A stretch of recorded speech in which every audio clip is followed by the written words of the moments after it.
He spent 2 years pushing the woman he loved into another man's arms, not because he didn't want her, not because she didn't want him, but because Gideon Mercer had decided, without asking her, that he wasn't good enough to deserve her. And she let him believe that, until the night a storm tore her roof apart, and she watched him climb into the dark and the rain on a bad leg that had no business climbing anything. That was the night Naomi Ashcroft stopped being patient. That was the night everything broke open. Stay with me until the end, and drop your city in the comments. I want to see how far this story travels. The spring mud in Red Hollow had a particular way of announcing itself. Thick, dark, and unforgiving. It crept under every door in town and clung to every boot heel like it had a personal grudge. By April, the main road between the tannery and the post office was closer to a creek than a street, and the men who had to cross it daily had developed a specific walk that involved lifted knees and low curses and absolutely no dignity whatsoever. Gideon Mercer crossed that mud every single morning at 5:15. He had to. His shop opened at 6, and the leather didn't tan itself, and there were orders stacked 3 weeks deep on the workbench that he'd built with his own hands from salvaged barn wood. The shop was small, one front room for customers, one back room where the real work happened, and it smelled of tallow and oak bark, and the particular kind of tired that seeps into wood over years of use.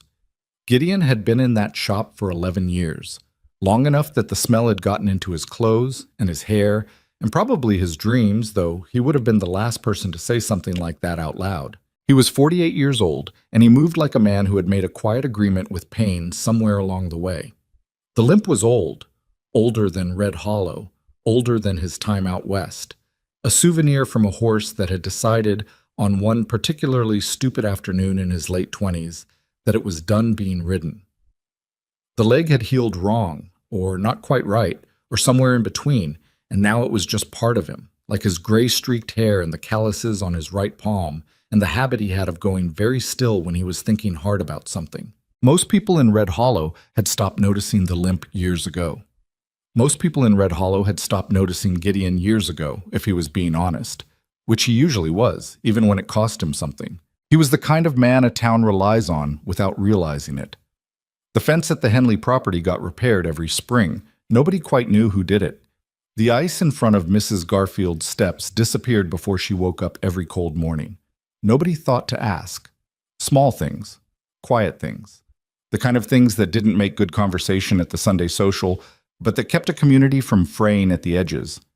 Gideon never told anyone about any of it, partly because it wasn't the kind of thing you announced, partly because he genuinely did not want the credit, and partly, though he would have denied this if pressed, because the only person he cared about noticing had a bakery to run and 3 employees to manage and 140 pounds of flour delivered every Tuesday that needed to be checked and sorted and stacked before the morning rush. Naomi Ashcroft's bakery sat at the corner of 2nd Street and Mill Road, which meant that Gideon's route to his shop took him past it every single morning, had taken him past it for 2 years, long enough that he'd memorized the exact moment her lamps came on, 4:45, reliable as a clock, and the particular smell of the first bread coming out of the oven, which reached the street somewhere around 5:15 and was, in Gideon's private estimation, the finest smell in the known world. He did not stop and tell her that. He walked past. He nodded, on the morning she happened to be at the door. She nodded back. Sometimes she said his name. He said hers. And then he kept walking, because that was the arrangement he had made with himself, and he was a man who kept his arrangements. The thing about Naomi Ashcroft was that she was not what people expected. Red Hollow had a certain idea of widows. Quiet, careful women who faded gradually into the background of the town's social life, who were grateful for small courtesies, who remarried when a reasonable offer presented itself and did not make too much noise in the meantime. Red Hollow had produced several such widows, and they were very much appreciated by everyone. Naomi was not one of them. She had come to Red Hollow 4 years ago with $37, a set of cast iron pans, and the particular expression of a woman who has recently survived something she does not intend to discuss in detail. She had rented the empty building on the corner from old Marcus Webb for what was, by all accounts, an unreasonably reasonable monthly figure, a negotiation that had left Marcus looking faintly bewildered and slightly relieved, which was the usual aftermath of dealing with Naomi on business matters. She had opened the bakery 6 weeks later. It had been busy from the first morning and had gotten busier every month since. This was not an accident. Naomi worked the way some people prayed, consistently, early, and with an attention to detail that brooked no shortcuts.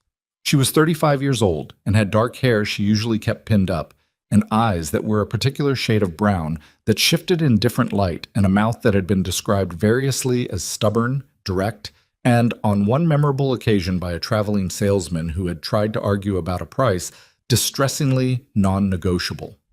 She had taken that last one as a compliment, which probably told you most of what you needed to know about Naomi Ashcroft. She had also in those 4 years learned the names and food preferences of every regular customer, fixed her own plumbing twice, hired 3 local girls who couldn't find other work, extended credit to half a dozen families during hard months without ever making them feel the weight of the debt, and built a reputation for honey bread that people rode 6 miles specifically to purchase. She had done none of this to impress anyone.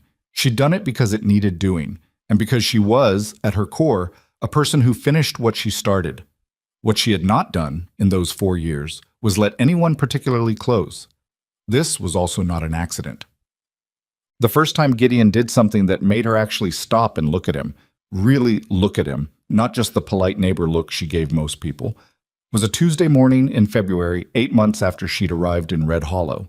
It had been a brutal winter, the kind that came down from the northern mountains with genuine malice and settled in for months. The steps in front of her bakery had developed a sheet of ice that she'd been chipping at every morning with a hand axe, because the salt she'd ordered hadn't arrived and the ice had no interest in waiting. She'd been doing this for 3 mornings running, in the dark, in temperatures that made her fingers stop cooperating properly, and she was developing a genuine and personal hatred for that particular patch of ground. On the 4th morning, she came out with her hand axe, and there was no ice. The steps were clear. Not just scraped, clear, all the way to the road, with sand spread evenly over the stones so that it wouldn't get slippery again immediately. She stood there for a moment, hand axe in hand, and looked at the steps. Then she looked up and down the street. There was nobody there. There was, in fact, nothing to indicate who had done this except a set of boot prints in the thin snow at the edge of the road.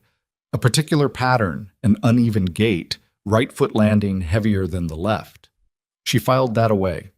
She didn't say anything to anyone. The following Tuesday, the ice was back. She came out with her axe. The ice was there for one morning only. She never had to chip her steps again that winter. She didn't say anything to Gideon about it, but she started watching him differently. Not in a way that was obvious.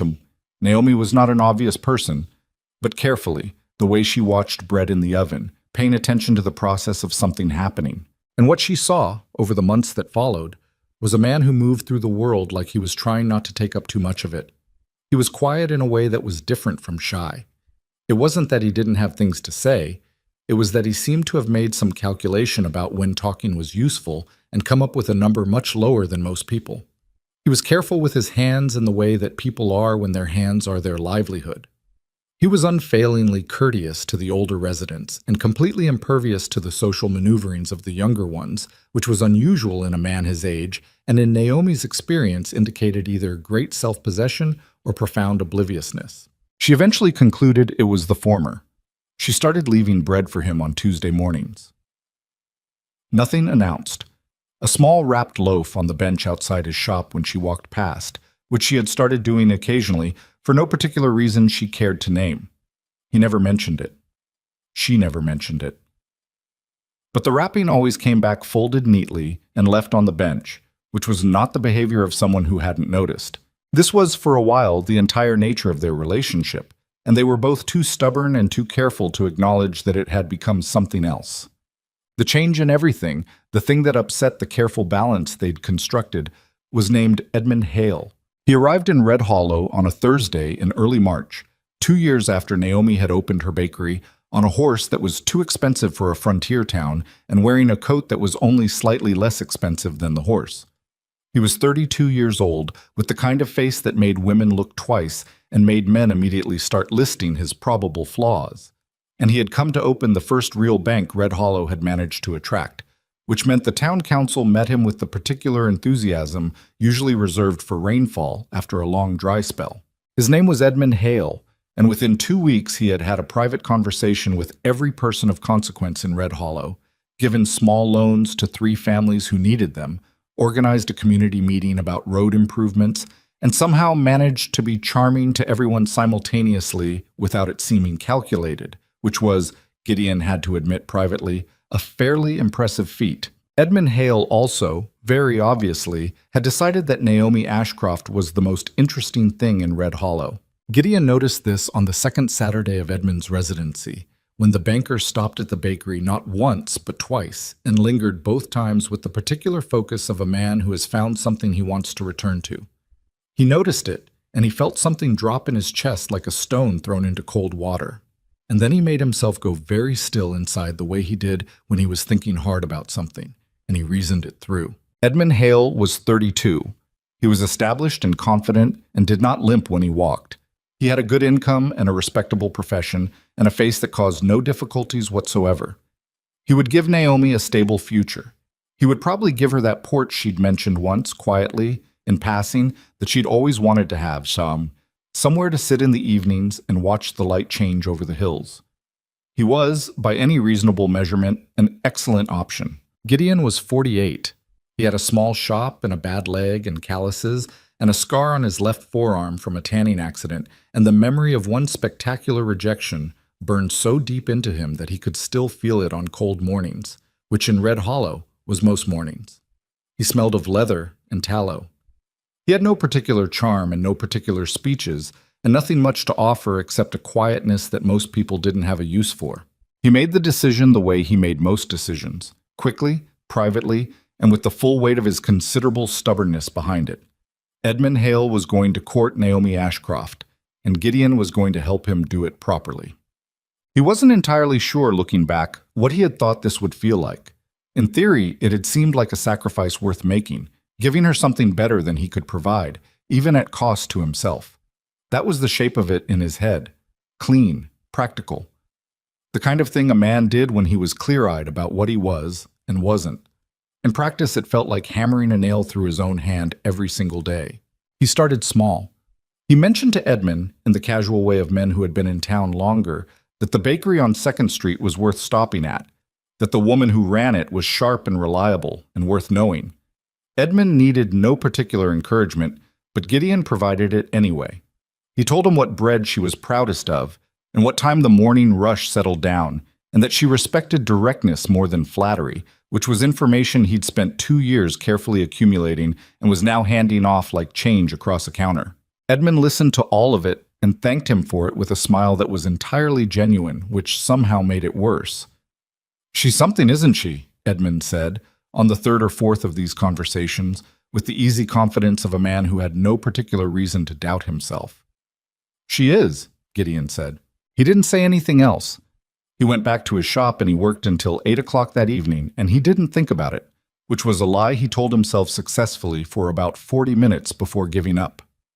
The conversations with Naomi were harder. She came to his shop one afternoon in April, the first time she'd ever come inside, as opposed to walking past. And she looked around at the workbenches and the tools and the half-finished saddle on the stand near the window with the attentive expression she used when she was cataloging something new. She ran her finger along the edge of the workbench and looked at the quality of the stitching on a belt he had hanging by the door and said, without preamble, "You're better at this than people realize, aren't you?" It wasn't quite a question. "I do all right," Gideon said. She turned and looked at him with those brown eyes that shifted in different light, and for a moment he had the uncomfortable sensation that she was reading something he hadn't meant to put on the page. Then she said, "Edmund Hale asked if he could walk me home last Friday." Gideon kept his hands moving on the leather he was working. "Did he?" "I said yes." She paused. "He's very pleasant." "He is," Gideon said. "He's a good man, reliable. He'll be good for the town." "I wasn't asking you about the town." He did look up at that. She was watching him with an expression he couldn't quite read, something that had patience in it, and something that had irritation under the patience, and something beneath that he didn't trust himself to identify correctly. "He's a better prospect than most," Gideon said carefully. "You deserve someone who can offer you something solid." "And what?" Naomi said very evenly. Do you imagine you know about what I deserve? The question hung between them. Gideon felt it settle in the air like the smell of rain before a storm. I know what you've built here, he said. 4 years of your own work. You don't need to take chances on someone who can't match that. You're talking about yourself. I'm talking about practical matters. You're doing it again, she said. Doing what? Deciding things for me. She straightened and picked up her basket from the chair where she'd set it. I didn't ask for your assessment of Edmund Hale, Gideon. I came to tell you something, and you turned it into a lesson about my future before I got halfway through a sentence. He opened his mouth, closed it. He's very pleasant, she said again, at the door. But pleasant isn't the same as dependable, and I have done considerable research on that distinction. She left. The door swung shut behind her. Gideon stood in the middle of his shop with a half-finished belt in his hands, and the particular feeling of a man who has missed something important but can't quite work out what. He told himself he'd misunderstood her. That was easier. He told himself she was being polite, being kind, offering him a courtesy she extended to most people in Red Hollow, because that was her nature. She was not implying anything specific. She was certainly not telling him that she found Edmund Hale merely pleasant, while looking at Gideon Mercer like he was a problem she was working on solving. He told himself this for approximately 3 weeks. In those 3 weeks, he continued helping Edmund. He mentioned that Naomi's birthday was in May and that she would not, under any circumstances, want a fuss made about it, but that she had once said, very offhandedly, that she hadn't had apple cake since she left the East. He mentioned this specifically and deliberately and hated himself for every word of it. Edmund thanked him and had an apple cake made at the restaurant on 4th Street and brought it to the bakery on a Tuesday morning. And Naomi's face did a complicated thing that Gideon, watching from across the street with a length of leather in his hands and no particular reason to be standing outside, could not interpret. What he did not know, because he had turned away before he saw it, was that Naomi's complicated expression resolved itself, once Edmund had gone inside, into something remarkably close to exasperation. Thus, the actual conversation, the one that broke something open between them that couldn't be easily closed again, happened on a Wednesday evening in early May when Gideon was carrying a repaired saddle back to the Jenkinson farm and took the long route home that went past the bakery, which was the kind of thing he had recently been telling himself he was going to stop doing and had not yet actually stopped doing. The bakery was closed. Naomi was on the small stoop at the back door, sitting on an upturned crate, with her shoes off and her feet bare against the stone step, and a cup of something warm in both hands. She had the look of a woman who has been on her feet since 4:30 in the morning and has finally been given permission to exist without accomplishing anything. She looked up when she heard his uneven step on the road. "Gideon?" she said. "Evening," he said. He should have kept walking. He knew he should have kept walking. He stopped anyway because his body had apparently made a separate and unilateral decision, and stood with the saddle over one shoulder and looked at her in the last light of the evening. "Sit down," she said. "You're making me tired just looking at you standing there." "I've got to get this back to—" "Sit down for 5 minutes." She nodded at the other crate. "It won't kill the Jenkinsons to wait another half hour." He sat down. The crate was low and his bad leg didn't appreciate the angle, but he found a position that was tolerable and settled into it, and for a moment neither of them said anything, and the evening did what evenings in spring do, which is proceed very gently and with no urgency at all. "Edmund asked to take me to the spring dance," Naomi said finally. "What did you tell him?" "I told him I'd think about it." She looked at the cup in her hands. "He's very attentive." "He's a good man," Gideon said, and hated the words even as he said them because they were true, and that was the worst part. "You keep saying that." "Because it's true. Gideon." She said his name in a particular way, not sharp but not soft either, measured, the way she measured flour, because she knew what the wrong amount did to the outcome. "Do you think I don't notice things?" He didn't answer. "I notice things," she said. "I notice a great many things. I notice, for instance, that my steps have been clear of ice every single winter morning for 2 years, and that the list of people who are awake at 4 in the morning and have a particular way of walking is fairly short." She paused. "I noticed that when my flour order came in damaged last September, there was a note from the supplier saying the cost of the ruined bags had already been covered, and I noticed that the man who covered it did not tell me he'd done it." Gideon said nothing. His jaw was doing something tight and unhelpful. I notice, Naomi continued in the same level voice, that you have spent the better part of 2 months helping a man court me. And I am trying to decide whether that makes you remarkably selfless or remarkably stupid. Naomi, I haven't finished. She set her cup down on the step with a small, decisive click. You are going to tell me that Edmund Hale is a better option. You are going to say something about what I deserve and what makes practical sense and what kind of future I should be considering. I know this because you have been running that same calculation since March and reaching the same conclusion every time. She looked at him directly. I am asking you to stop. He can give me charming conversation and a good income and a very pleasant evening at a dance, she said. I am 35 years old. I have had a charming man. I know exactly what that costs. She picked up her cup again. I'm not interested in what Edmund Hale can give me. I am interested in knowing what is going on behind your eyes when you look at me, because whatever it is, you have been working very hard to pretend it isn't there. And frankly, Gideon, I am tired of watching you do that. The evening went very quiet. Or maybe it wasn't quiet. Maybe the birds were still going and the distant sound of the town was still present. But it felt quiet to Gideon, the way things go quiet when the thing you've been afraid of for 2 years is sitting on a crate across from you with bare feet and steady eyes. I'm not a good option, he said finally. The words came out rough, like they'd been sitting unused and the hinges had gotten stiff. Says who? Says... He stopped, turned the sentence over. Couldn't find a way to finish it that sounded reasonable out loud. I'm 20 years older than he is? 13.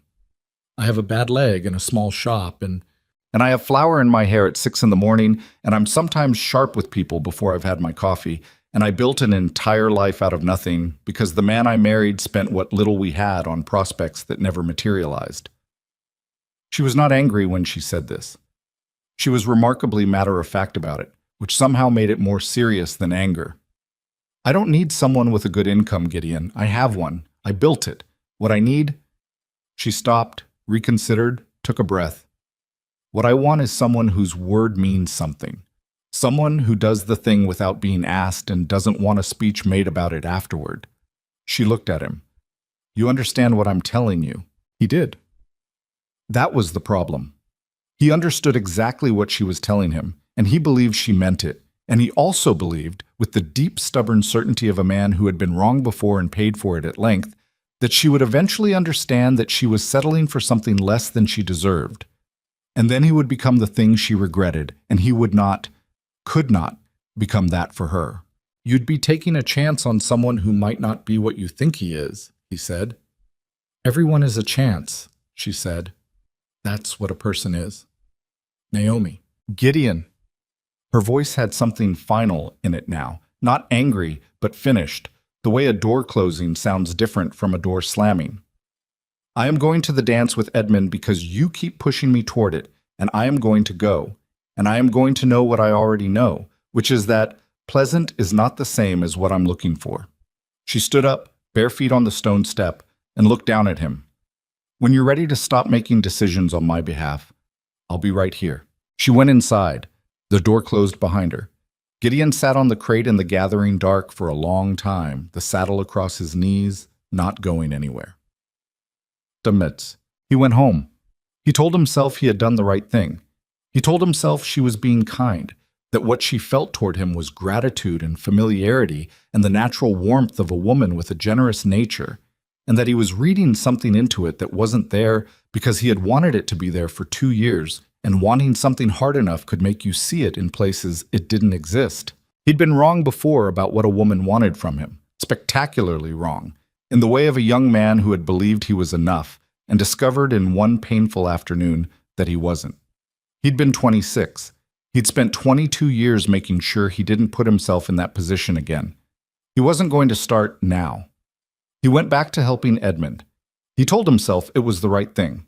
He told himself that all through May, and he half believed it, and some mornings he believed it completely, and some mornings he walked past the bakery at 5:15 and smelled the bread and felt something that had no simple name for it, and he just kept walking. Edmund Hale took Naomi to the spring dance. She wore a blue dress that Gideon did not see because he had found a very pressing reason to be elsewhere that evening. Edmund brought her home and stood on her step for 10 minutes, which was visible from the road, in the dark, to a man who happened to be walking home from the shop and took a route that went past the bakery, and it was 10 minutes that felt like considerably longer. She did not invite him in, but she also, the next day in the afternoon, walked into Gideon's shop without knocking and said, "He wants to call on me formally. What do you think I should do?" Gideon set down his tools. He looked at her. She was looking at him with that expression again, patient on top, something else underneath. And he thought, not for the first time, that Naomi Ashcroft was one of the most dangerous people he had ever known, because she had an absolute gift for asking questions that were not the question they appeared to be. "He's a good man," Gideon said, for what felt like the 40th time. Something moved in her face. There and gone. "Right," she said. "Thank you." She walked out. He didn't watch her go. He picked up his tools and went back to work, and he did not allow himself to think about the thing that had moved in her face, or what it meant, or why. 3 hours later, he was still thinking about it despite having specifically decided not to. The weeks that followed had a particular quality to them that Gideon recognized as the feeling of something he'd already broken trying to mend itself wrong. He went to work. He came home. He cleared ice and repaired fences and left bread money for the Whitmore family, who were 3 months behind and would not have asked for help if the alternative was starvation. He worked. He didn't think. He told himself he was doing the right thing. The town, for its part, watched all of this with the focused attention of a community that has correctly identified that something interesting is happening and is waiting for the conclusion. Red Hollow was small enough that private matters were a courtesy fiction, and everyone knew it. The women at the general store discussed Naomi's situation with the seriousness usually reserved for weather patterns and crop forecasts. The men at the feed store were somewhat less verbal about it, but no less attentive. The consensus, as near as could be determined, was that Edmund Hale was a perfectly acceptable option, but that Gideon Mercer was an idiot, a conclusion reached through various routes but consistently arrived at. Nobody told Gideon this directly. They wouldn't have. He was, in the specific way of men who do not invite confidence, someone who people talked about rather than to, not because they didn't like him, but because he projected a self-sufficiency so convincing that it made confiding in him feel somehow rude. He was alone in this. He didn't know he was alone in it. He kept walking past the bakery at 5:15. He kept nodding when she was at the door. She kept nodding back. But the small conversations they'd had, the ones that had started with the steps and the bread and built into something he hadn't named because naming it felt dangerous, those had gone quieter, more careful, with the particular quality of ground that looks solid and isn't. Edmund Hale called on her 3 times formally in May. The town observed this with great interest. Gideon observed it with his jaw set and his hands busy, and the firm private conviction that he was doing the right thing by all parties, which was a conviction he held with decreasing confidence as June arrived and the evenings got longer and the road from his shop to his house continued to take him by the most direct route possible that just happened to go past the bakery, through the corner of 2nd and Mill. He was, as the woman at the general store said to the woman at the milliner's one Tuesday morning, the stubbornest man she'd ever seen, and she'd been married to a mule for 30 years, referring to her late husband with uncharacteristic ambiguity. The storm came in June. It started in the late afternoon, 3 days into the month, with the particular green quality that the sky gets before something serious happens with weather. By the time Gideon locked up his shop at 7:30, it had developed into a genuine consideration, with wind coming down from the northern range and pressure dropping in the way that made his bad leg ache with the particular accuracy of a barometer. He looked at the sky on the way home. The sky looked back without apology. He made himself dinner, salt pork and bread, and a cup of coffee that was several hours old and had achieved a consistency closer to axle grease than beverage. He sat at his table. He listened to the wind picking up outside. He thought about the bakery roof. He'd noticed 3 weeks ago that 2 of the wooden shingles on the north-facing slope were loose. He'd noticed it in the particular way he noticed things about her property, which was involuntarily and with more detail than was strictly necessary. He'd thought at the time that he should say something to her about it. He'd decided not to because saying something about her roof would have required a conversation that would have led somewhere he'd decided he wasn't going to go. He sat at his table. The wind outside went from consideration to commitment. He thought about two loose shingles on a north-facing slope in a serious wind. He thought about it for approximately 4 minutes. Then he got up, put on his coat, and went out into the rain. It was raining properly by the time he reached the bakery. Not the apologetic kind of rain that Red Hollow usually produced, but the serious kind, the kind with intent, that came horizontal off the mountains in sheets that made noise when they hit. The wind was 40 miles an hour if it was 10, and Gideon had his head down and his collar up and could see approximately far enough in front of him to not walk into anything at below knee height. The bakery looked wrong from half a block away. There was a sound, not the sound of rain or wind, but something structural, a groan and a sharp crack that went up his spine before his brain had processed it. He moved faster. His bad leg protested this at length, and he ignored it at length, which was the usual arrangement. The north corner of the roof had lifted. Not collapsed, lifted like a lid, the shingles peeling back in a section about 8 feet wide and showing the raw wood underneath, which was already darkening with water. Even from the road he could see it, and he could see what it meant. If that section let go properly, water would get into the structure, into the walls, into the floor. 2 weeks of spring rain with an open roof in Naomi's bakery would be a rebuilding job, not a repair. He went around the back of the building. There was a ladder in the small yard. He'd seen it there before, propped against the back wall. And he pulled it out and set it against the eave. And then he stood for a moment and looked up at the roof in the rain and had a brief but comprehensive conversation with himself about whether this was wise. The conversation concluded that it was not wise, that it was possibly the least wise thing he'd proposed to himself in a decade, that his leg was already aching from the walk over, and that none of this was relevant because the shingles were not going to wait for him to make a better decision. He started climbing. He was on the second rung when the back door of the bakery opened and Naomi came out with a lamp and an expression he could not see clearly in the rain and the dark. "Gideon?" Her voice cut through the wind. "Go inside," he said. "What are you? Your north corner is lifting. Go inside and get something to catch water under the beams." "The ladder isn't, it's not, you can't." She was looking at his leg, he knew, though in the rain he couldn't see her face. "Gideon, your leg. I'm already on it," he said. "Go get something for the floor." There was a silence. He climbed another rung. His bad leg shook on the third step, and he moved his weight fast and found his balance and kept going. "I'm coming up," she said. He looked down. She had set the lamp inside the door where the rain wouldn't reach it, and she was at the bottom of the ladder in the dark, and the rain with her hair already plastered flat and her jaw set in the expression he associated with her position on non-negotiable matters. "Naomi, move," she said, "before it goes completely." He moved. She followed, and the two of them went up into the dark and the storm together.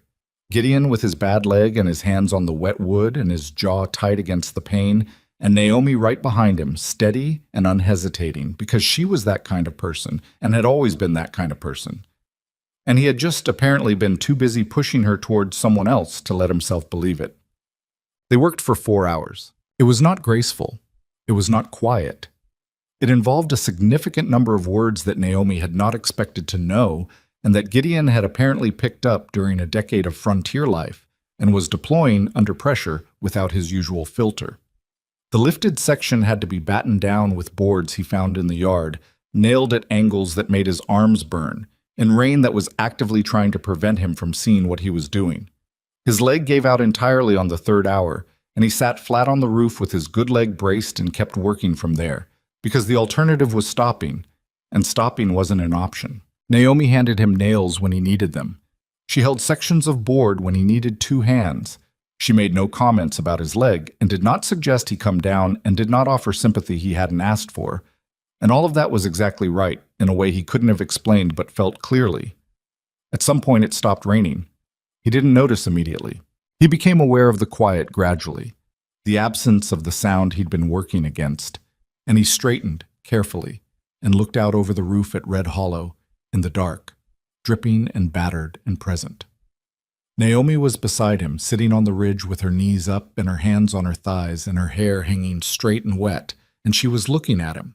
Not the practical look she'd been using all night. The other look. The one he kept deciding he was misreading. "Your hands are bleeding," she said. He looked down. The nails had caught him somewhere in the middle hours, and he hadn't registered it. "It's fine. You could have told me about the shingles 3 weeks ago," she said, "when you first noticed." He looked at her. He opened his mouth and closed it. "You noticed 3 weeks ago," she said. "It wasn't a question. I saw you looking at the roof. And you didn't say anything, and I know why you didn't say anything, and I need you to hear me very clearly, Gideon."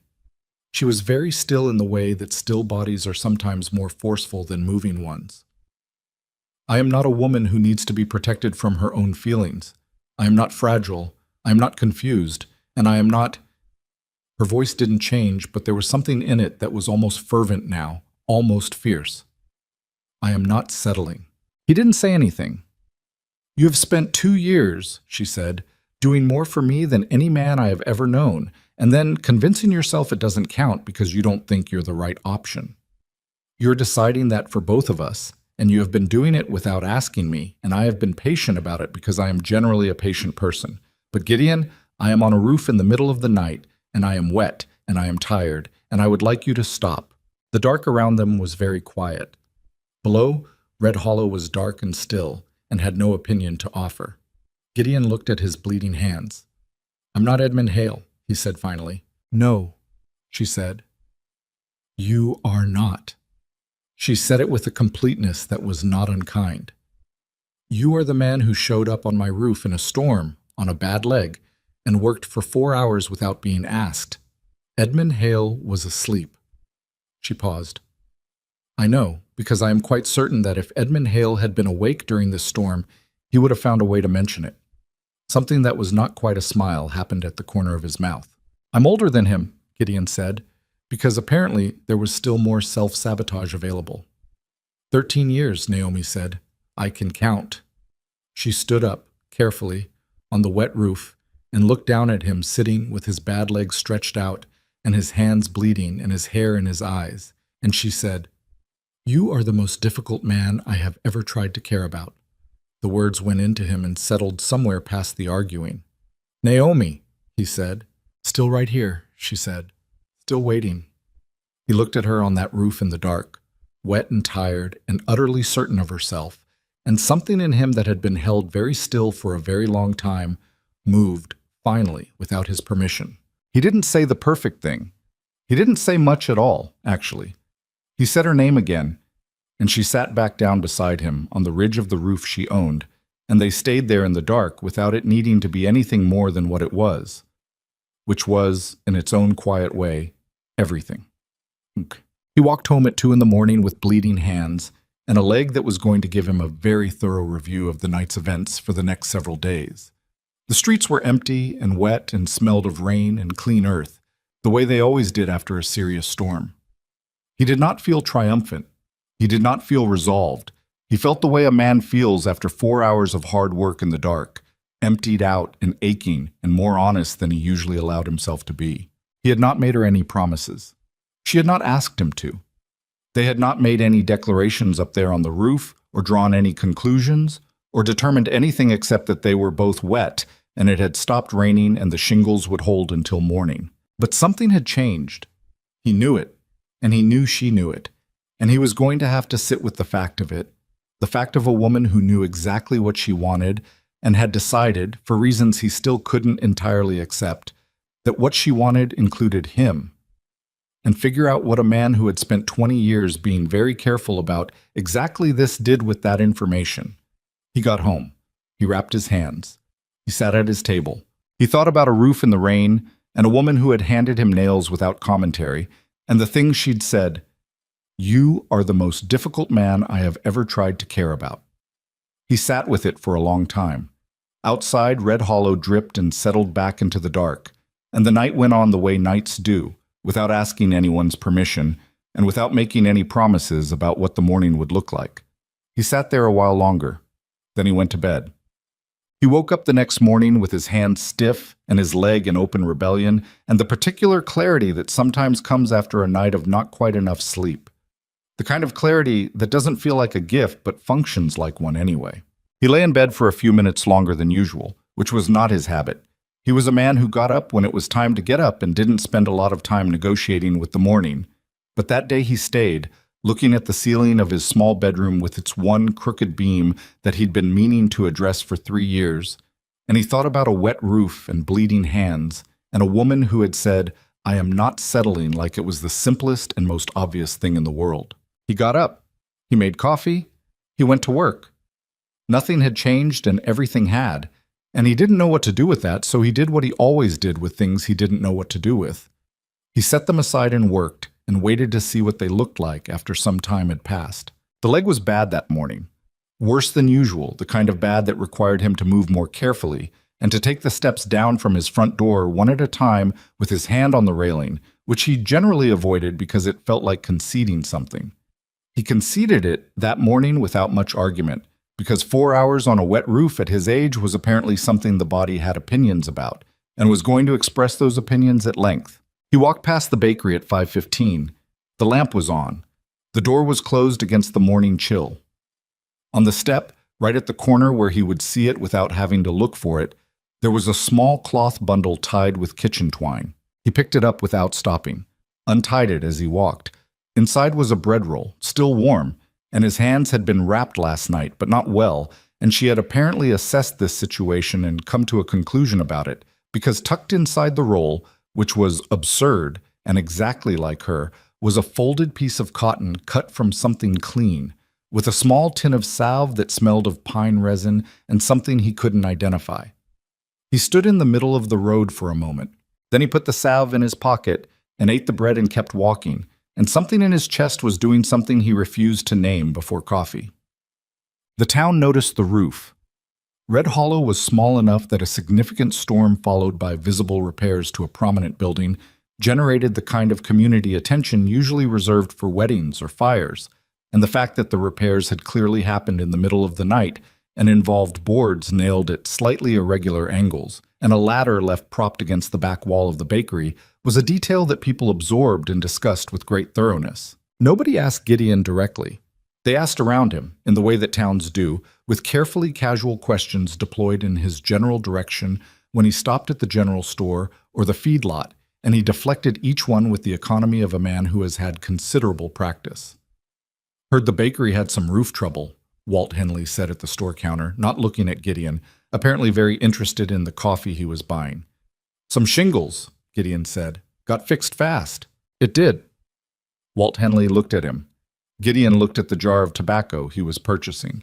Walt Henley had something to say and decided against it, which was the right decision. Naomi, for her part, said nothing at the bakery about the previous night. She was in the doorway when he passed, which was slightly unusual. She was normally inside at this hour.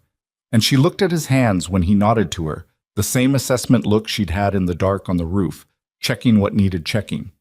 He held them up briefly, showing the proper wrapping job he'd done that morning. She nodded, something satisfied in the set of her mouth, and went back inside. That was all. That was somehow exactly right. Edmund Hale came to the bakery at 8:30 that morning, as Gideon could observe from his shop window in the completely coincidental way of a man whose shop window faced that direction.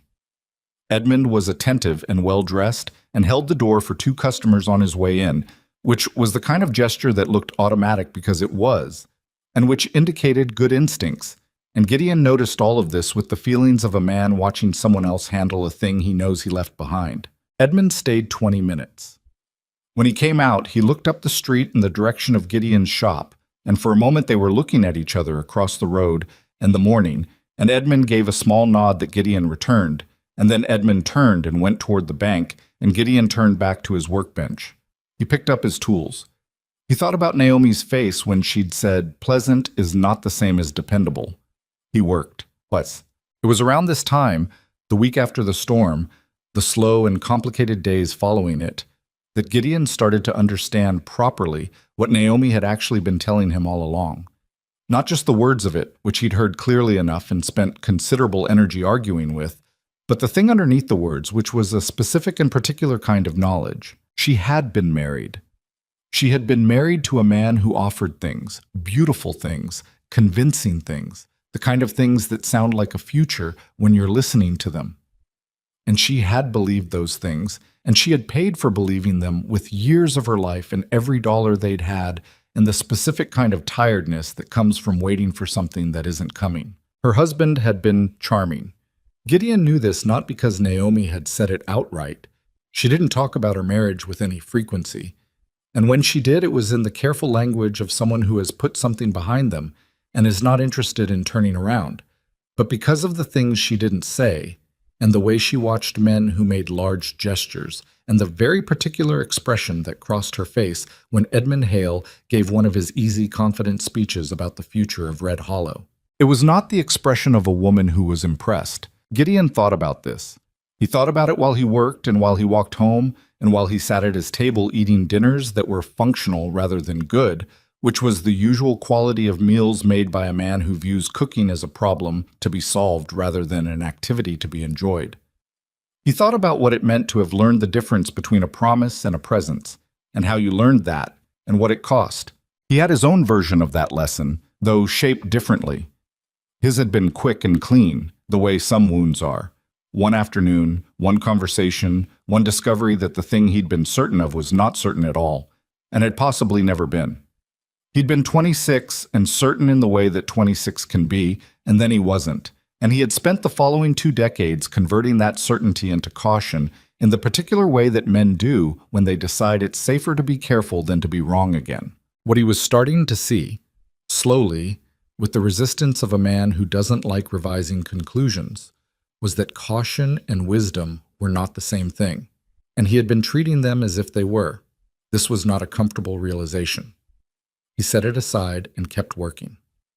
Edmund Hale called on Naomi 4 more times in June.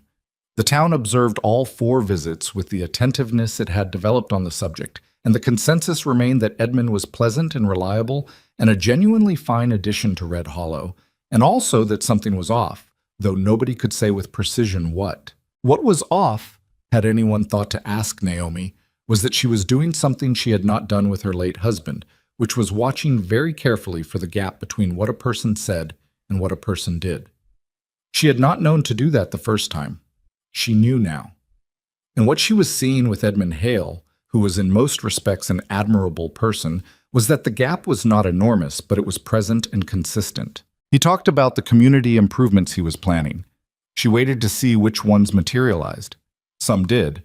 Some didn't. And when they didn't, he had good explanations, which were convincing explanations. And she filed the convincing explanations in the same drawer where she kept the memory of her husband's convincing explanations, which was a drawer she checked periodically and did not enjoy revisiting. She was not being unfair to Edmund. She knew she wasn't being unfair. She was being thorough, which was different, and which was her right after what thoroughness had cost her the first time. She was also, if she was being honest with herself, comparing him to a standard that Edmund Hale had not set and could not control, which was the standard of a man who showed up on her roof in a storm without being asked and handed her salve for his own bleeding hands the morning after. She was trying to be fair about that too. One afternoon in late June, she ran into Martha Devlin at the general store, and Martha, who was 63 and had been in Red Hollow since before it was called Red Hollow, and had the social standing of someone who had earned the right to say whatever she thought, looked at Naomi over a bolt of calico and said, "You know what your problem is?" "I have a feeling you're going to tell me," Naomi said. "Your problem is you know exactly what you want and you're being very polite about other options." Naomi looked at the calico. "I don't know what you mean." "Edmund Hale is a fine young man," Martha said, folding the calico with the authority of someone who has folded a great deal of calico. "And he will make some woman very happy. He will make her speeches and bring her apple cake and take her to the dance, and she will be pleased with that because she hasn't seen the other kind." Naomi said nothing. "You have seen the other kind," Martha said without looking up from her folding, "and you are standing in a general store being polite about apple cake when what you're actually thinking about is a man with a bad leg who fixed your roof in the rain and didn't mention it afterward." "He mentioned it," Naomi said. "Did he?" "He told me to go inside and get something to catch the water." Martha stopped folding and looked at her. Something that was not quite a smile happened on her face. "Well," she said, "that does sound like him." Naomi put her flour on the counter and didn't say anything else, and Martha had the grace not to press further. And that was the end of the conversation. But Naomi thought about it on the walk home and found that she had very little to argue with. The thing Gideon didn't know because Naomi had not told him and he had not asked, was that she had made her decision about Edmund Hale the night of the spring dance. Not at the dance.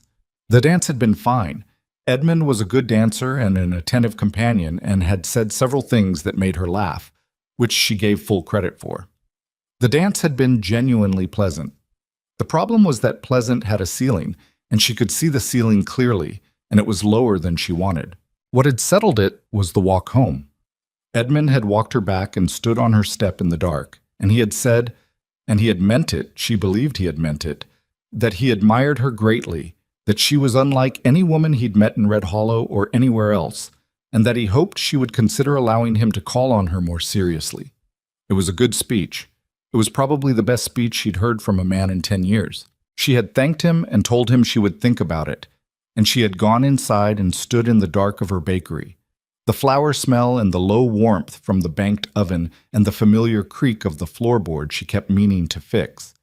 And she had realized that she could not think of a single thing Edmund Hale had done that she had not expected him to do. Every gesture had been appropriate. Every word had been correct. He had arrived when he said he would arrive and done what he said he would do. And none of it had surprised her, because it was all the kind of thing that a careful, charming man does when he is trying to make a particular impression.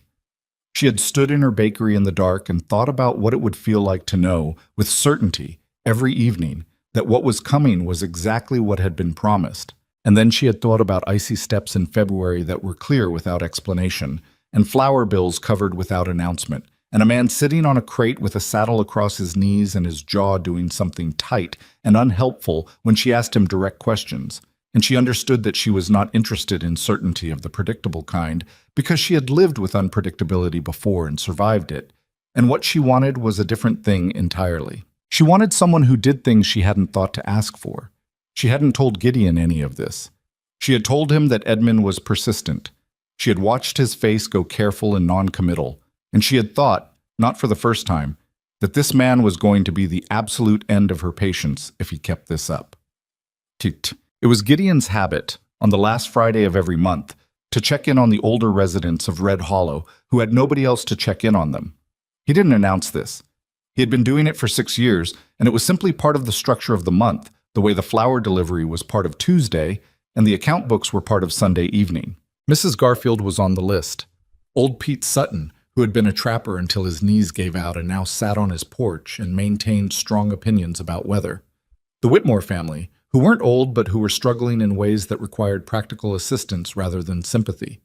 Gideon brought things, wood usually, or food, or a repaired piece of equipment, or in the Whitmore case, an envelope that appeared in their door sometime before dawn on the last Friday of the month and was never discussed. He had added the Whitmore family to his list 8 months ago after he'd overheard, not meaning to, genuinely not meaning to, Dan Whitmore telling his wife in a low, careful voice outside the general store that the winter bill from the doctor was going to mean they came up short on feed for the animals, and that he didn't know how they were going to cover it, and that he was sorry, which was the word that broke something in Gideon's chest clean in half, because the man was saying it like it was his fault, like a man apologizes for weather.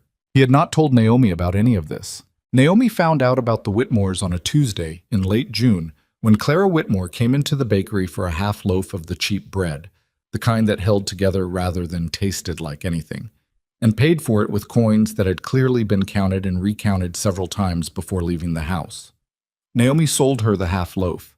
She also, in what appeared to be a completely separate transaction involving a box of day-old rolls that needed to go before they hardened, pressed that box into Clara Whitmore's hands and explained at some length that she was doing her a favor, really, because otherwise she'd have to throw them out. Clara Whitmore took the rolls. Her expression while she did it was the expression of a woman who knows she is being given charity and who is too tired to find the energy to refuse it, and Naomi recognized that expression because she had seen it before in the mirror, back before she'd learned how to be something other than tired. Afterward, when the shop was quiet, Naomi mentioned to her youngest employee, a 16-year-old named Bessie, who observed most things in Red Hollow and had opinions about all of them, that she hadn't realized the Whitmores were having a hard time. Bessie said, somewhat tentatively, that they'd been managing, that someone had been helping with the bills, that she didn't know who exactly, but the Whitmores had said something about an envelope that showed up, that her mother thought it was probably someone at the church, but that the timing never matched up right with any of the church people. Naomi thought about this for a moment. She thought about a man who noticed things and didn't announce them. "An envelope," she said. "Yes, ma'am." She thought about that for the rest of the day.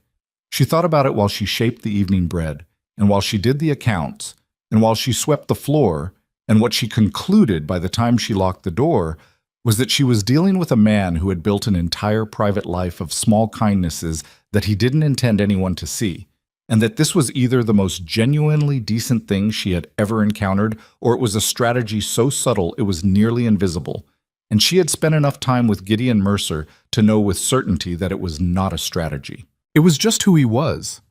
Which, she thought, walking home in the summer evening with her shoes raising small clouds of dry dust, made his conviction that he wasn't good enough for her the most absurd and maddening thing she had ever personally witnessed. She went to his shop on a Thursday afternoon. She didn't have a reason prepared, which was unusual for her. Naomi generally arrived at conversations with some idea of where she intended them to go. She went because she was done waiting for him to come to a conclusion on his own, because that strategy had now been in operation for 2 years and had produced an amount of progress she could only describe as insulting. The shop smelled of tallow and leather, and the particular kind of quiet that settles into a workspace when someone has been alone in it for a long time. Gideon was at the back bench, working on something that required both hands and most of his attention, and he looked up when she came in and did the thing he always did, which was become very still. "Naomi?" he said. "Do you have 5 minutes?" she said. It wasn't exactly a question. He set down his tools. She came to the bench and stood on the other side of it, which was either practical or symbolic, and she was not going to examine which. She looked at his hands, better than they'd been, the cuts mostly healed, still a little stiff at the knuckles. She looked at him. "I told Edmund no," she said. Something moved in his face. He controlled it quickly, but not quite quickly enough. "Naomi, I told him I appreciated his attention, and that I thought very highly of him, and that I didn't think we were right for each other," she said. "He was gracious about it. He is a gracious person. I told him I hoped he'd stay in Red Hollow and find someone who suited him better, and I meant that." She put her hands flat on the bench, on either side of the half-finished piece of leather he'd been working on. "And now I'm here." "You didn't have to do that," he said, and his voice was rough in a way that wasn't about the shop or the tools or anything she could see. "I did it because it was honest," she said. "I'm not interested in spending time with someone I'm not interested in just to make a point. I'm too old for that." She looked at him directly. "I'm here because I want you to stop hiding. Not from me, from yourself." His jaw did the tight thing. "I'm not hiding." "You are," she said, not unkindly. "You have spent 2 years doing things for me that no one else would do, and then convincing yourself they don't count. You covered bills without asking. You cleared my steps every winter morning. You came to my roof in a storm on a leg that is— I've seen it, Gideon. I know how bad it was that night. And you did all of that, and then you stand in this shop and tell me you're not a good option." She paused. "Where did that come from?" He was quiet for a long moment. The shop made its small sounds around them. A creak somewhere, the distant noise of the street outside. "A long time ago," he said finally. "A long time ago I was certain about something. And I was wrong, and I paid for it. And I decided not to be wrong about that kind of thing again." "What happened?" He looked like he was going to not answer. Then he looked like a man who has run out of reasons to not answer. "I was 26, he said. I thought things were settled. Between me and a woman I'd known 3 years. I thought we were settled." He stopped. "She disagreed. She left you. She told me she was marrying someone else. Someone I thought was— I hadn't known there was a competition." He said it without drama, just the flat reporting of something old. "She said I was reliable, that I was the most reliable person she knew, and that she didn't want reliable. She wanted—" He made a short gesture with one hand that finished the sentence without words. Naomi was quiet. "Reliable," he said, "was not a compliment." "Gideon," she said his name carefully, the way you set something fragile down. "She was 20-something and she didn't know what she had. That's not a verdict on you. That's just someone who hadn't learned yet." "Maybe," he said, "but it's a lesson that stays." "I know," she said. I have some of those too. She looked at him. Mine told me that charming was not the same as good, and I learned it at considerable expense, and I know what I'm looking at now. She moved her hands off the bench, straightened. I'm looking at a man who I have watched, for 2 years, be every single thing I know matters. And who cannot believe that those things matter to me? He didn't look away. That was something, at least. I'm not asking you for anything grand, she said. I'm not asking you for speeches or promises or any of that. I'm just asking you to stop deciding for me. She picked up her basket. I'm asking you to let me decide. She walked to the door. At the door she paused and turned back because she had learned, with Gideon, that leaving things unsaid was not the same as leaving them unneeded. You covered the Whitmore's doctor bill, she said. He said nothing. His expression gave nothing away, which was itself confirmation.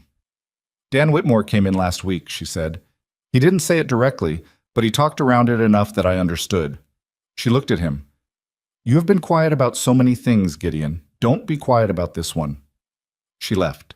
He stood in his shop for a long time after the door swung closed. Outside, Red Hollow did what it did in the long summer afternoons. Moved slowly, loudly, without much urgency, and inside the tallow smell settled around him and the half-finished piece of leather waited on the bench, and he stood there with 22 years of careful caution stacked on one side and one woman's clear eyes on the other.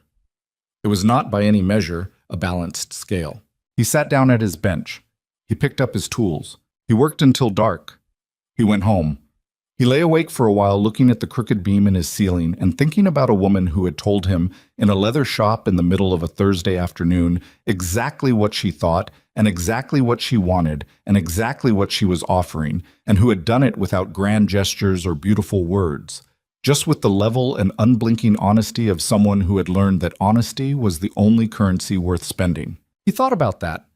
He thought about what it meant for a man to be known, not flattered, not charmed, not managed, but actually quietly, consistently known, in the specific way of someone who had been watching carefully enough to notice icy steps and flower bills and the difference between what he said and what he did.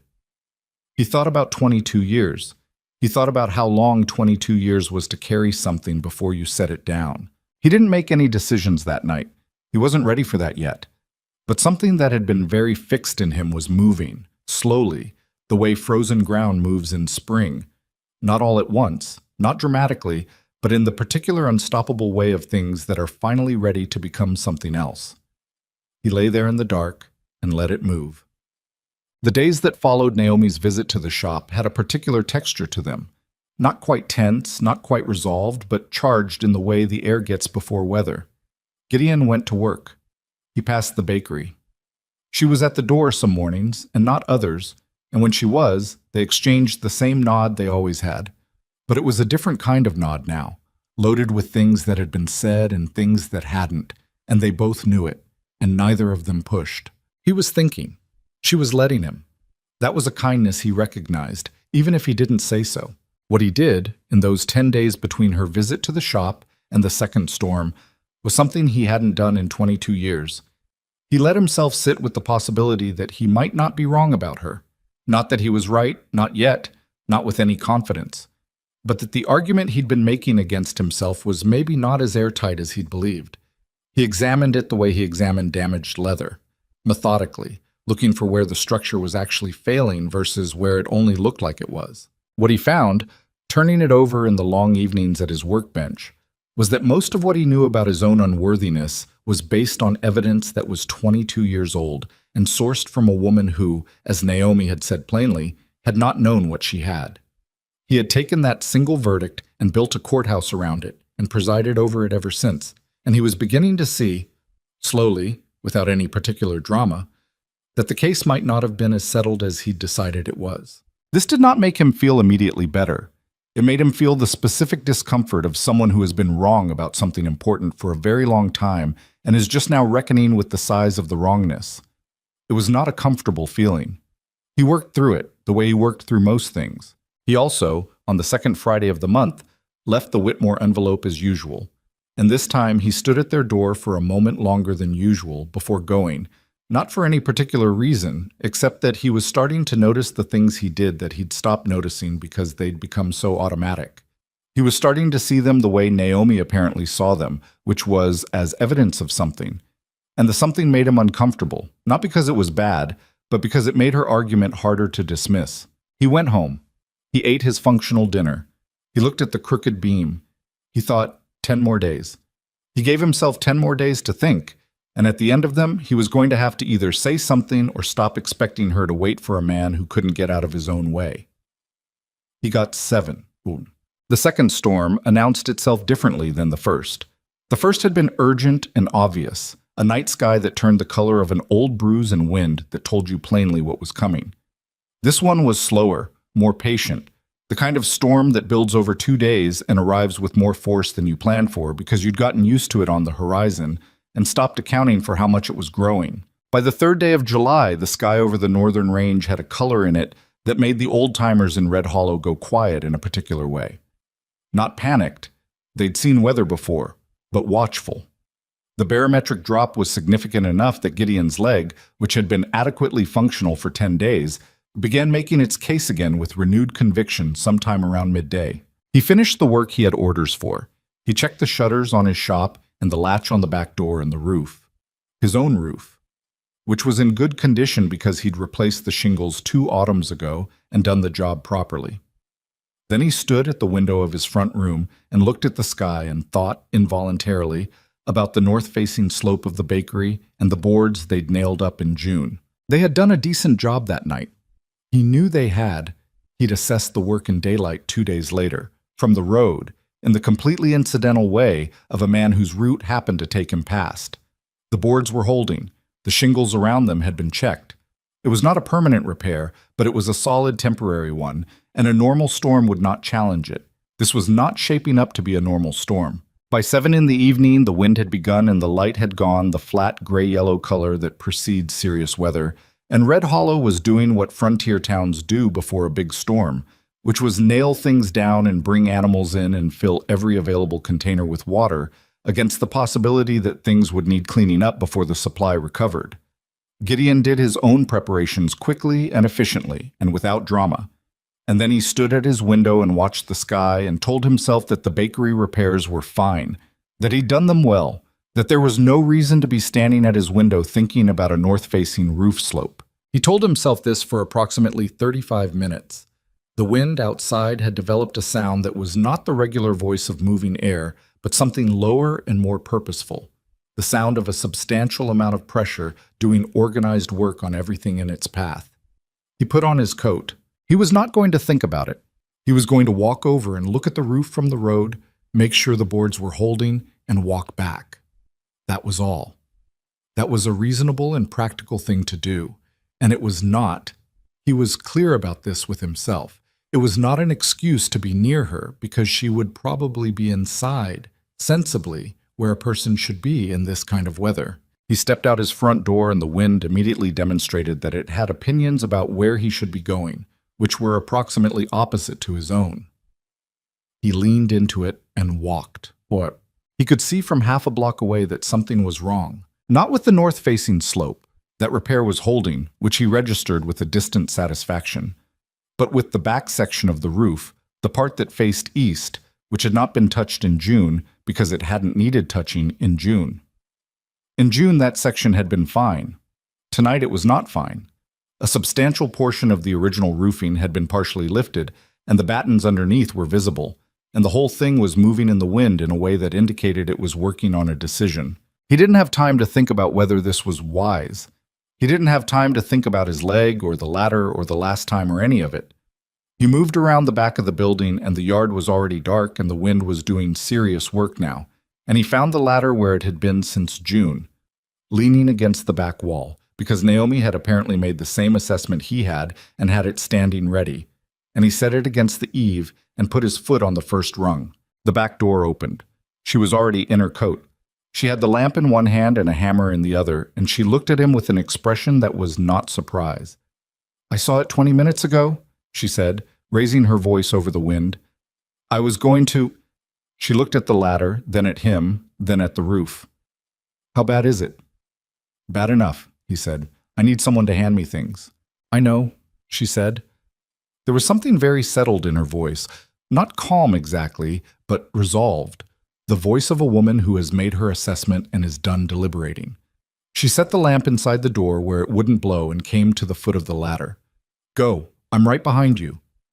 Naomi, you don't have to. I know I don't have to. She was already at the second rung. Move.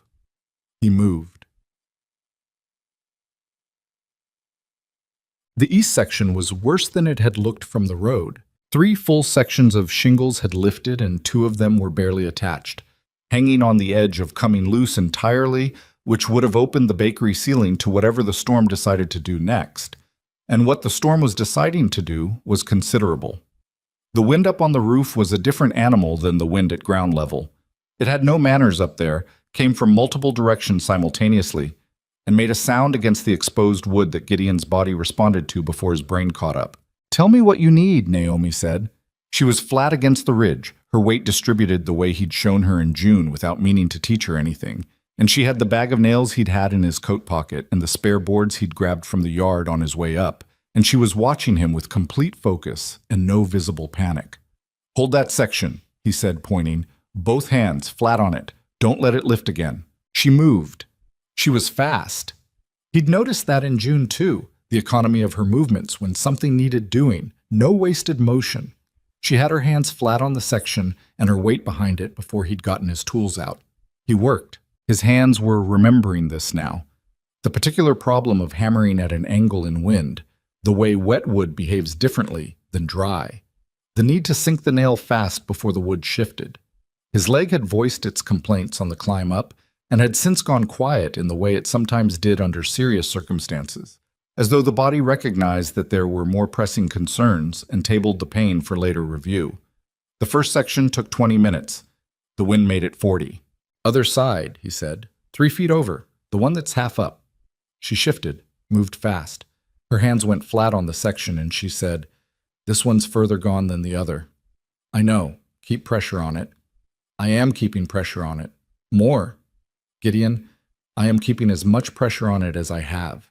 He got there and got his hands on it beside hers, and for a moment they were both holding the same piece of buckling wood against the same wind, and the closeness of it, the unavoidable proximity on a narrow roof in the dark, was something he was absolutely not thinking about. I'm going to nail the corner first, he said. Then you can ease off. All right. When I say, I understood you the first time. He nailed the corner. She eased off. He moved along the section, working fast, the hammer finding the rhythm it found when things were urgent and there was no room for uncertainty. They did not talk much. They communicated in the shorthand of people doing physical work together under pressure, directions, confirmations, the occasional sharp word when something didn't go as planned. At one point, a section of the lifted shingle tore completely free and went over the edge, and Naomi said something that Gideon had genuinely not expected her to know, and under other circumstances he might have smiled. The rain started on the second hour. It came in sideways, which was its preference, and within 5 minutes the roof was a different surface than it had been. Slicker, less forgiving, requiring different foot placement and more attention to where the weight was. Gideon adjusted. Naomi adjusted. She slipped once, her foot going out from under her on a wet section, and his hand caught her elbow before he'd thought about catching it, and she got her footing back fast and said, I've got it, in a tone that suggested she was more annoyed at the roof than at her own footing, and he believed her. There's one more, she said from the far side of the ridge, her voice raised over the rain. Behind you, southwest corner. He looked. She was right. I see it. Do you need me over there? Stay on the ridge. Your side is steadier. My side, she said, is absolutely not steadier, but I'll stay on it. He worked his way to the southwest corner. This section was the worst of them. Had been working loose for longer, probably. The wood more compromised, requiring more nails and more specific placement. His arms were burning by then in the way arms burn when they've been doing sustained heavy work without rest, and his leg had reintroduced its concerns at some point around the 90-minute mark and was now making a thorough case. He worked anyway. There was nothing else to do. The last nail went in sometime around what he estimated was the 3rd hour. He couldn't be certain. His sense of time had gotten simple and utilitarian up there, reduced to the duration of each task rather than anything measurable. He sat back on the ridge and looked at what they'd done, and the rain was still coming, but the sections were holding and the wood was staying where it was supposed to stay. He exhaled. From the other side of the ridge, Naomi said, "Is that it?" "That's it."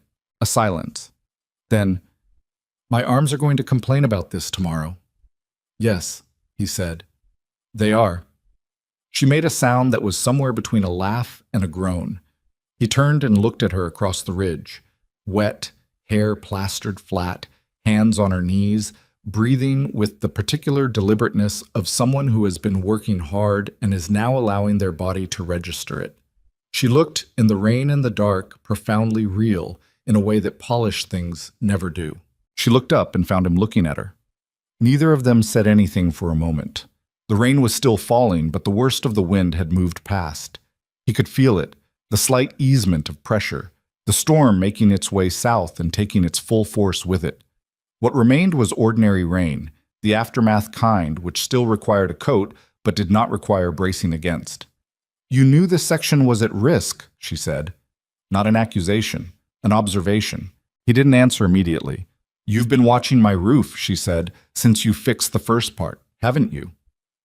"I walked past," he said. "Gideon." He looked at the wet wood under his hands. The east section had a bad join on two of the battens. I noticed it in June when I was checking the repair. I thought it would hold through the summer. "You should have told me." "I know." "Why didn't you?" He was quiet. The rain said things that he didn't. "Because telling me about my roof," she said, slowly, working it out as she said it, "would have meant coming to me with something I needed, and you'd decided you weren't going to do that anymore." She was watching him. "You were trying to take yourself out of my life, quietly, without saying so." He didn't confirm it. He didn't deny it. "That," she said, "is probably the most frustrating thing you have ever done, and you have done some profoundly frustrating things." "Naomi." "No," she said. "I want you to hear this." She straightened on the ridge, the rain running off her coat, and she looked at him with the expression she had when she was done waiting for the other person to come to the point. "I was scared up here tonight. When I saw the roof and I knew I couldn't do it alone, the first thing I thought was, not the bakery, not the flour, not everything I'd built in 4 years. The first thing I thought was, where is Gideon?" She let that sit. "That's what I was scared about.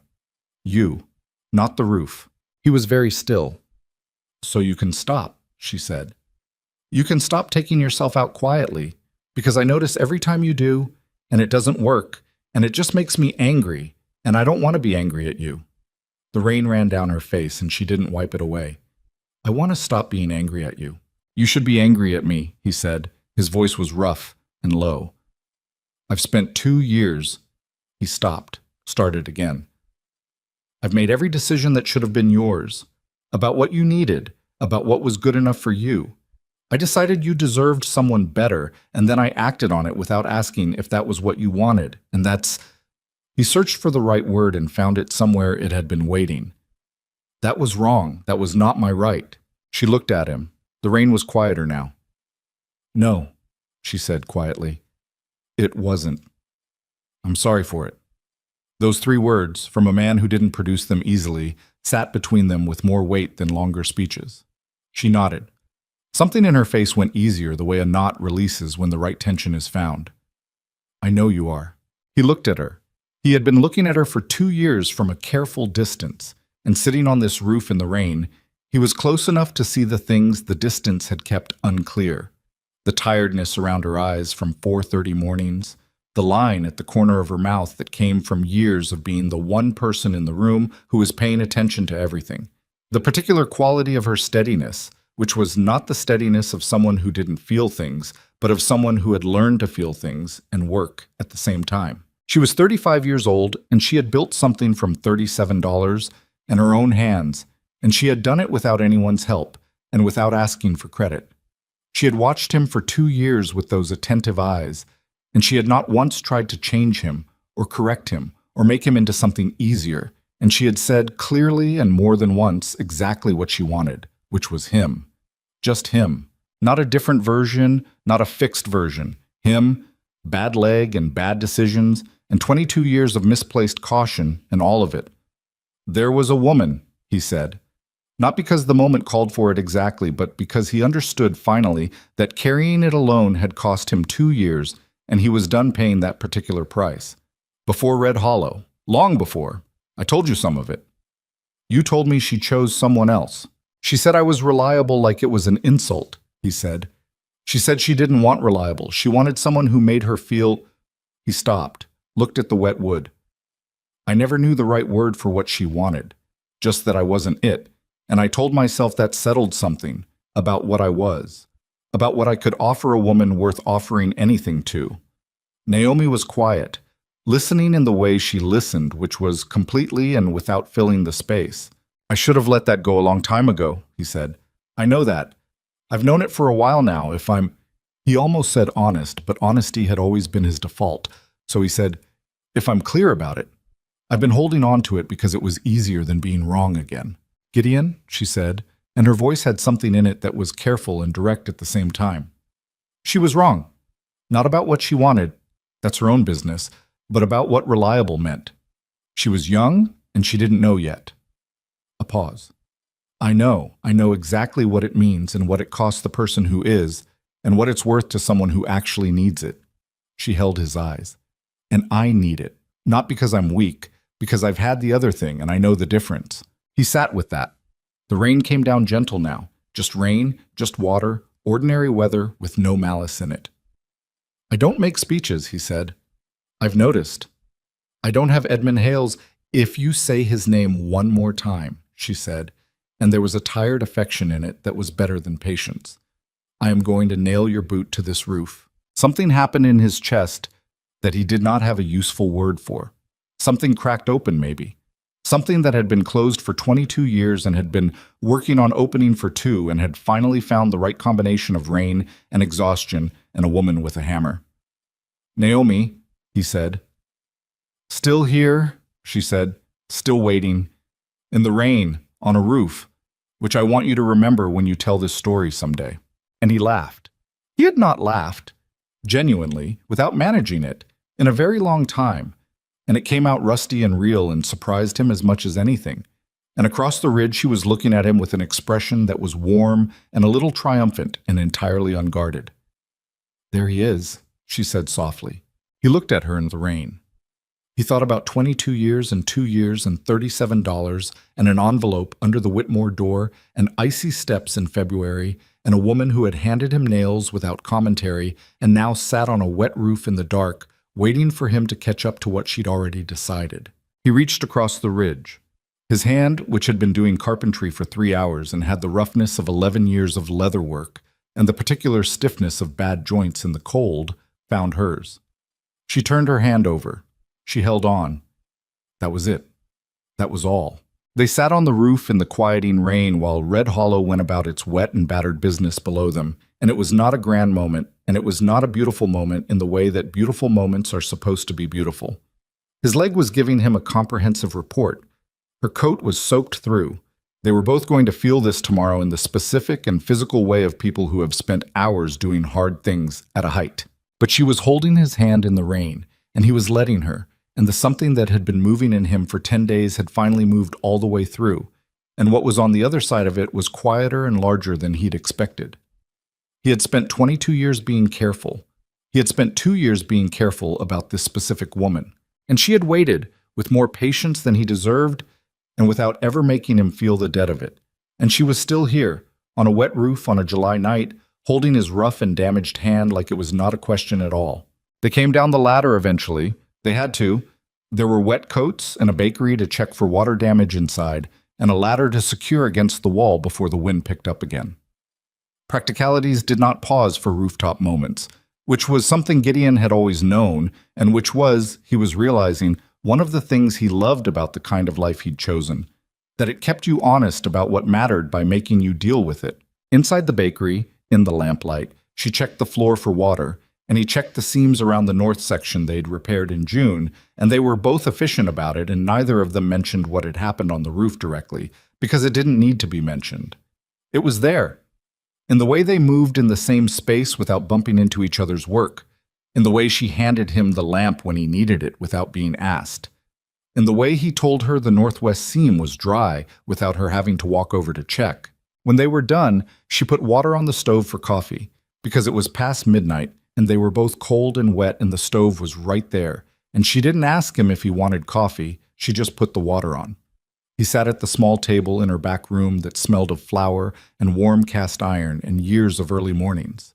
She brought 2 cups and sat across from him and set one in front of him and wrapped her hands around her own. "Your leg," she said. "It's fine." "It is not fine. It's been worse."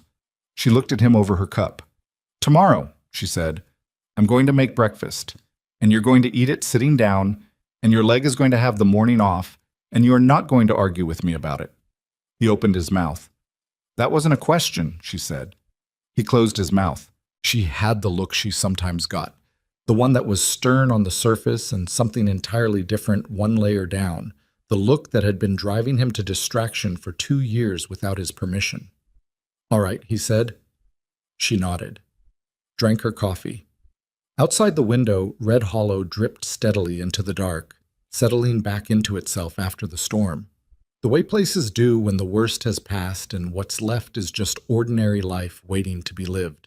He drank his coffee. His leg ached. His hands were stiff. He was sitting in Naomi Ashcroft's bakery at midnight with wet clothes and 22 years of caution, finally beginning to feel like what it was. Not wisdom, not protection, just weight that he'd been carrying so long he'd mistaken it for part of himself. He was putting it down. Not all at once, not without effort, but he was putting it down, and she was sitting across from him watching him do it with the steady patience of a woman who has done a fair amount of difficult things herself and knows that most of them take longer than you think they will. He finished his coffee. He stood up, carefully, and his leg made its position clear on the matter of stairs and roofs and long evenings. And she stood too, and for a moment they were both just standing in her small back room in the lamplight, close and quiet. "Thank you," she said, "for coming tonight." "You would have managed," he said. "Maybe." She looked up at him. "But I'm glad I didn't have to." He nodded. He went to the door. He paused with his hand on the frame and looked back at her. And she was watching him with the expression he'd spent 2 years misreading and 2 months beginning to read correctly. And he said, "Tomorrow, breakfast." 7 o'clock, she said. "Don't be late." He went out into the dripping dark and walked home through the quiet streets of Red Hollow with his bad leg and his wet coat and the particular feeling of a man who has set something heavy down and is not entirely sure yet what it feels like to walk without it. He was going to find out. He was at the bakery at 7 o'clock, not 7:05, not 6:58. 7 exactly, because Naomi had said 7, and he was a man who kept his arrangements, and also because he had been awake since 4:30 and had spent the intervening time doing the things he always did in the early morning, the slow, careful business of getting a bad leg functional, the coffee, the quiet, and then sitting at his table for an additional 40 minutes that were not productive in any measurable sense but that he needed anyway. He knocked on the back door, which felt odd. He had never knocked on her back door before. He had come to her roof in storms and cleared her steps in winter and left things on her bench without knocking on anything. And now he was standing at her door at 7 in the morning with his hat in his hands like a man paying a formal call, which was approximately what this was, and the formality of it felt strange in a way that was also right.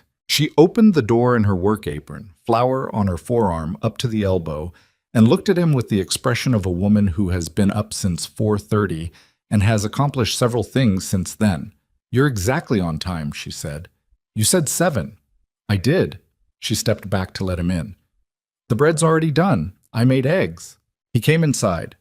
The bakery back room was warm from the ovens, the particular dense warmth of a kitchen that has been working since before dawn, and it smelled the way it always smelled, yeast and butter, and the faint sweetness of the honey bread she made on Tuesday and Friday mornings. He had smelled it from the street for 2 years. Being inside the source of it was different in a way he didn't examine. She had set the small table with 2 plates and 2 cups, and the eggs were in a pan on the stove, and there was bread already sliced on a board, and it was the most ordinary thing imaginable. And he sat down with the careful movement of a man whose leg had reviewed last night's activities and filed a formal complaint. She noticed. She didn't say anything, which was better than noticing out loud. "How's the roof look this morning?" he asked. "I checked at 5. She slid the eggs onto both plates and brought them to the table and sat across from him. "The east section held. There's some water damage on the back wall, not bad. I'll need to get someone to look at the batten on the southwest corner when it dries out. The wood's soft in 2 places." "I can do that." She looked at him over her coffee. "Next week," he said. "When it's dry. And when—" He paused, made himself say it plainly. "When my leg is worth trusting on a ladder again." She nodded, ate her eggs. He ate his. Outside, Red Hollow was beginning its morning, the sounds of it filtering through the bakery walls. Horses, a cart, the particular voice of Walt Henley conducting business at unnecessary volume 2 streets over. "Bessie's going to have questions," Naomi said. "About what?" "About why the roof is repaired and there are 2 coffee cups on the table at 7 in the morning. He looked at his coffee cup, then at hers. "Bessie's 16. "Bessie," Naomi said, "is 16 and observes everything in a 4-block radius with the focus of a hawk and the memory of someone significantly older. She will notice the cups and she will draw a conclusion, and that conclusion will be around the town before noon." She said this without any particular distress. "I'm telling you so you're not surprised." He thought about that. He thought about Red Hollow and its attentions, and the 2 years of careful distance he'd maintained and what it would mean for that distance to be gone. Not just to him, to the town, which had opinions and would not keep them private. "Does that bother you?" he said. "What the town thinks?" "No." She said it immediately, no hesitation. "I spent 3 years worrying about what people thought of a widow who ran a bakery alone and had opinions about her own business. I don't do that anymore." She looked at him. "Does it bother you?" "No," he said, and found that it was true. She smiled. Not the polite one she used for customers, or the sharp one she used for negotiations. The real one, which he had seen rarely enough that he'd catalogued each instance. It changed her face in a specific way, took years off it, and put something younger and less guarded in their place. He looked at his eggs. He was aware that he was smiling too, which was not a thing he did with any frequency, and which his face was managing with some uncertainty. They finished breakfast. She refilled his coffee without asking. He drank it. Bessie arrived at 7:30 and took in the scene with the comprehensive assessment Naomi had predicted, and her expression did several things in quick succession before settling on professional neutrality, which she maintained for approximately 4 minutes before finding a reason to be in the back room again. "Miss Ashcroft," Bessie said, studying the breadboard with great attention, "do you need me to check the east wall for water damage?" "I already checked it," Naomi said. "I could check it again." Bessie: "Yes, ma'am." "Go open the front." Bessie went. Gideon finished his coffee. He stood up carefully and put on his hat, and Naomi walked with him to the back door the way you walk someone out when they are not a stranger and not quite a customer, and something that doesn't yet have an established name. At the door he stopped and turned, and she was close, closer than the usual distance they'd kept between them, and he was aware of it with a clarity that he hadn't allowed himself before last night. "Tonight," he said. "If you're not busy, I thought, if you wanted to walk." He paused. He was not practiced at this, had not been practiced at it for 22 years, and it showed. "In the evening, when you close up." She looked at him. Her expression had the warmth in it that he was still learning to read without immediately finding reasons to discount. "Yes," she said, simply. No conditions, no deliberations. "I'd like that." He nodded. He went out into the morning. He walked to his shop with his bad leg and his hat, and the particular feeling of a man who has said a frightening thing and survived it, which was new enough to be interesting. The walks became the shape of their evenings through July. Not every evening. They were both people with early mornings and full days, and the bakery had demands that didn't bend around personal schedules, and Gideon had 3 weeks of backed-up orders that needed working through. But 4 evenings a week, sometimes 5, he would be at her back door when she turned the lock, and they would walk the perimeter of Red Hollow in the long summer light the way people do when they are learning each other outside the context of crisis. It was different from the roofs and the storms and the charged shop conversations. Quieter, less urgent. It had the quality of something that was building without either of them pushing it, which was both better and harder than the urgent things, because the urgent things didn't leave room for doubt, and the slow things did. He had doubts. He was honest about this, at least with himself. Not the old doubt, not the fundamental question of whether he was worth anything to her, because she had answered that plainly enough that only willful stupidity could sustain it, but a different kind, smaller and more specific.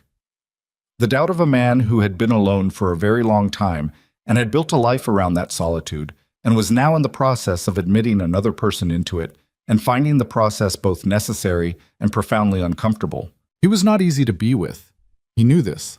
He was quiet in ways that could read his absence, and he had habits that were long established and not particularly designed with anyone else in mind, and he had opinions about things that he expressed only when asked, and sometimes not even then, which Naomi had already demonstrated she found maddening. She was not easy to be with either, though her difficulties ran the other direction. She was direct to the point of bluntness on subjects she cared about. She had standards for her work and her bakery that she did not lower for convenience and did not apologize for.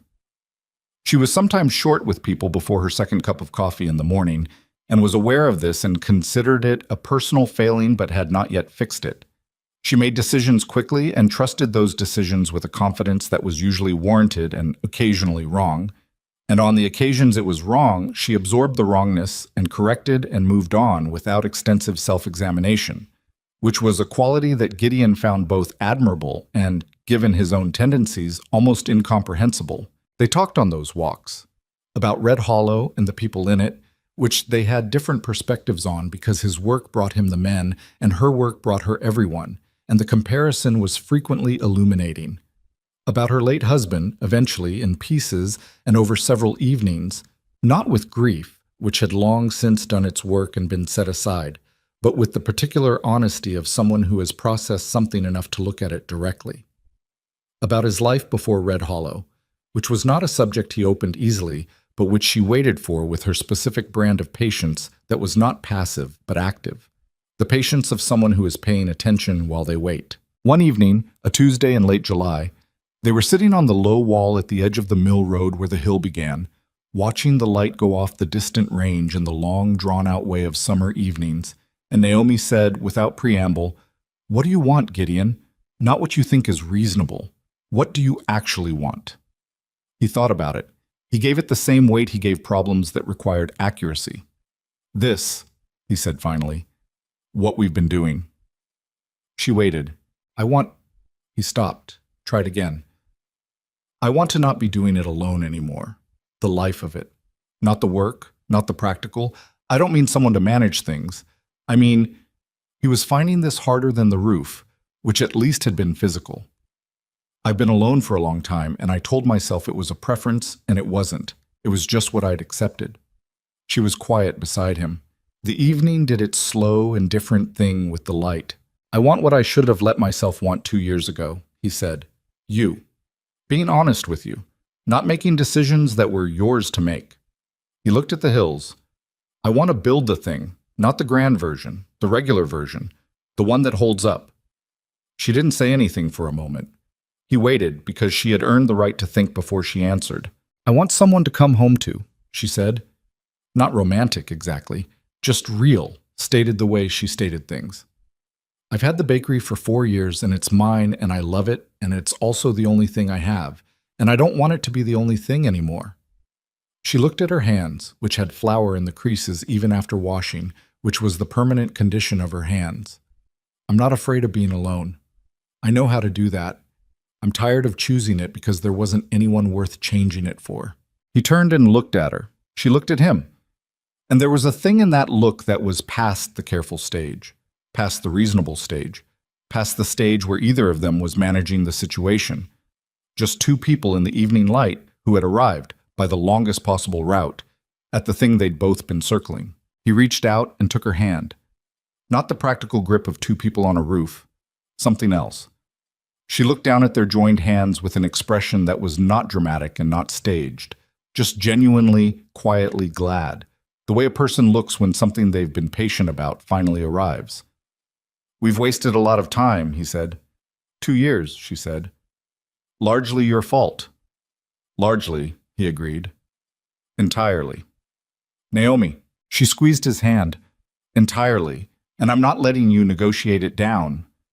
He made a sound that was the nearest thing to a laugh he'd produced in a public space in recent memory. She pressed her shoulder briefly against his arm, not leaning, just contact, the unself-conscious kind. And they sat on the wall in the summer evening until the light was gone, and Red Hollow, below them, had lit its lamps.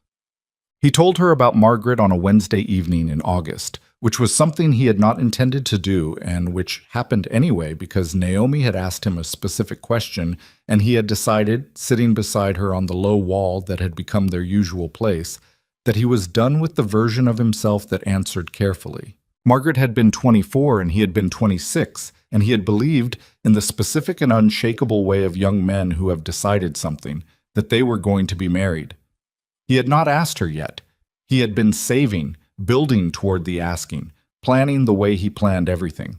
And then one afternoon she had come to find him, and she had been kind about it, which was almost worse. And she had explained that she was going to marry Thomas Albright, who was 29, and had a manner about him that Gideon lacked, a particular ease in rooms full of people, a way of making the person he was talking to feel like the most important person present. She didn't say you were bad, Naomi said. No, she said I was good. She said I was good and steady, and that any woman would be lucky to have a man like me. He paused, and then she married Thomas Albright. And you heard the words and missed the problem with them. He looked at her. What problem? Any woman, Naomi said. She said any woman would be lucky. Not her, any woman. She was telling you she didn't feel lucky. She felt safe, and she didn't want safe. She looked at the distant hills. That's not a verdict on you. That's just a young woman who confused excitement with worth and made her choice accordingly. He sat with that framing. It was not new information, exactly. He had known for years, in a distant intellectual way, that Margaret's choice had been about her own preferences more than his failures. But there was a difference between knowing something and having someone say it plainly at close range. Thomas Albright, Naomi said with genuine curiosity. What happened to him? I heard he did well for himself for a while. Then I didn't hear anything. He paused. I left that part of the country not long after, came west. Running away, she said. Working, he said. Same direction, different description. She made the sound that meant she was accepting his version under protest. He had learned to identify that sound. Here's what I want you to understand, she said, turning to look at him directly. What Margaret couldn't see, what she didn't know yet to look for, I can see, because I have been on the other side of it.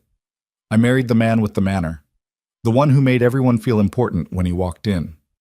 She said it without bitterness, just with the flat accuracy of someone reporting a fact. He made me feel important for 2 years, and then the money started going and the plans started failing and the manner was still there, but there was nothing behind it. And I was the one who absorbed all of that. The debt, the embarrassment, the starting over. She looked at him steadily. I am not choosing you because you're safe, Gideon. I'm choosing you because I know the difference now, and what you are is not safe. What you are is real, and real is what I want. He listened to this. He let it in, instead of finding reasons to deflect it, which was something he was practicing. I've been wrong about myself, he said, for a long time. Yes, she said without softening it. I'm working on that. I know you are. She looked at him. I can see you doing it. She stopped, considered. It's not nothing, watching someone do that. It's not a small thing. He looked at her. What you did, what you built here, from what you had left after him, that's not a small thing either. She absorbed that. Her expression did something complicated and then settled. No, she said quietly. It wasn't. They sat with that for a moment, the equal weight of two people who had survived different versions of the same lesson. Then she said, I need a new batten on the southwest corner. He looked at her. You said you'd do it when your leg was better, she said. Your leg is better. My leg is adequately functional. That's what I said. Saturday? Saturday, he said. The proposal, which was not what either of them would have called it, though it was, happened on a Thursday evening in late August that was so ordinary that neither of them marked the date until later. He had been at the bakery that afternoon helping move a delivery of flour sacks that were heavier than the supplier had apparently understood a small woman and two teenage girls could reasonably manage.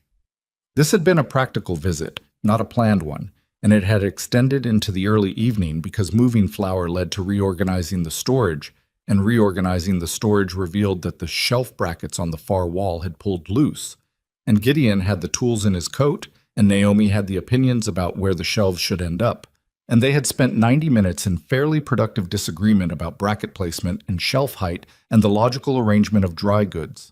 Bessie had gone home. The other girl, Lily, had gone home. It was just the two of them in the back room in the lamplight, and the shelves were done, well done, solid, with brackets that were not going to pull loose again. And Naomi was making tea because it was that kind of evening, and Gideon was sitting at the table cleaning the tools he'd used. She brought the tea and sat across from him and looked at the shelves with the assessing expression she used on finished work. "They're straight," she said. "They're straight. The left one is maybe a quarter-inch higher." He looked. "It's level." The visual impression, "Naomi, it's level. I used a level." She pressed her lips together. "All right," she said. Drank her tea, looked at the shelves again. "They're good." "Thank you." She looked at him. He was cleaning a hand plane with the focused attention he gave to tools, which was the same attention he gave to most things. Complete, without rushing, as if the thing in his hands was the only thing that existed. She had watched him do this kind of thing for weeks now, and she still found herself watching, which was information she no longer tried to ignore. "I want to ask you something," she said. He looked up. She had thought about how to say this. She had thought about it for several weeks, actually, because she was a woman who considered her words before committing to them, and what she wanted to say was something she did not want to misstate. "I'm not going to wait for you to get around to it," she said. "I've determined that you'll get around to it eventually, but eventually is not specific enough for me. And I'm 35, and I've been patient for 2 years and several months, and I would like to get on with things." He was looking at her with that very still expression. "I want to marry you," she said. "Not right away, not with any pressure. I am not suggesting we do anything hasty, but I want you to know that's what I'm thinking, and I'm not going to pretend I'm not thinking it, and I'd like to know if you're thinking it too." She held his gaze.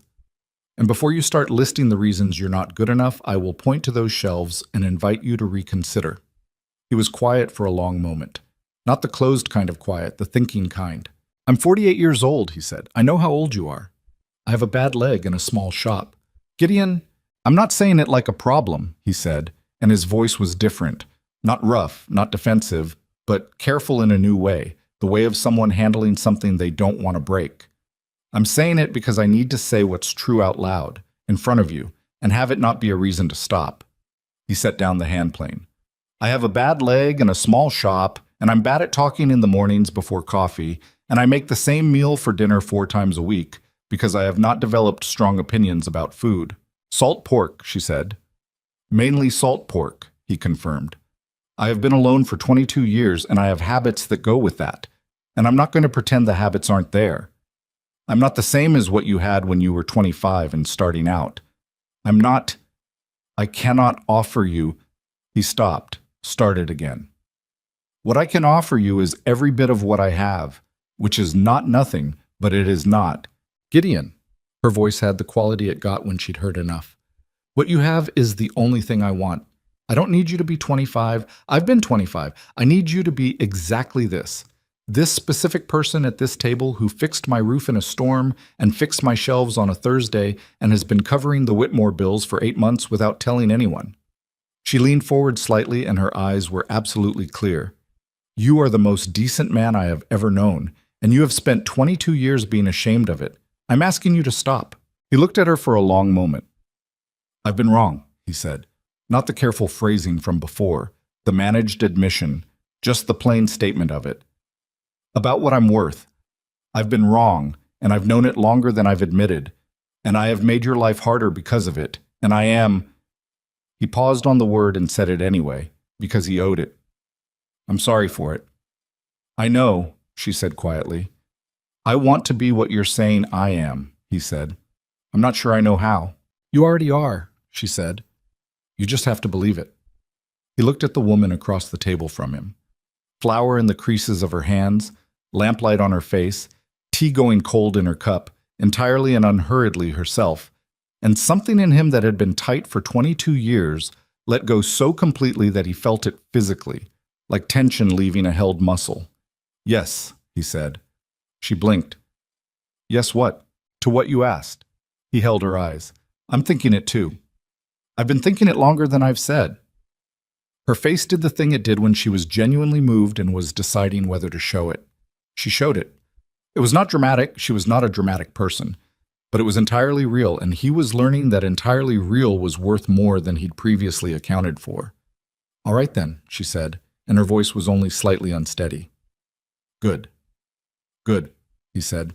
They sat with that for a moment. The two of them at a small table in a flower-smelling bakery in a frontier town, having just decided something significant in the same tone they might use to agree on shelf placement. Then Naomi said, "Your tea is getting cold." He picked up his cup. She picked up hers. Outside, Red Hollow went about its evening business, entirely unaware and entirely indifferent. And inside the bakery, the lamps burned low and the shelves were level, and there was nothing left to negotiate. He walked home that night the long way, through the quiet streets in the August dark, and he was aware, with a clarity that was new and undefended, without the usual management, of what had changed and what the weight of it was. He was not the same man who had walked past that bakery for 2 years at 5:15 in the morning, nodding and moving on.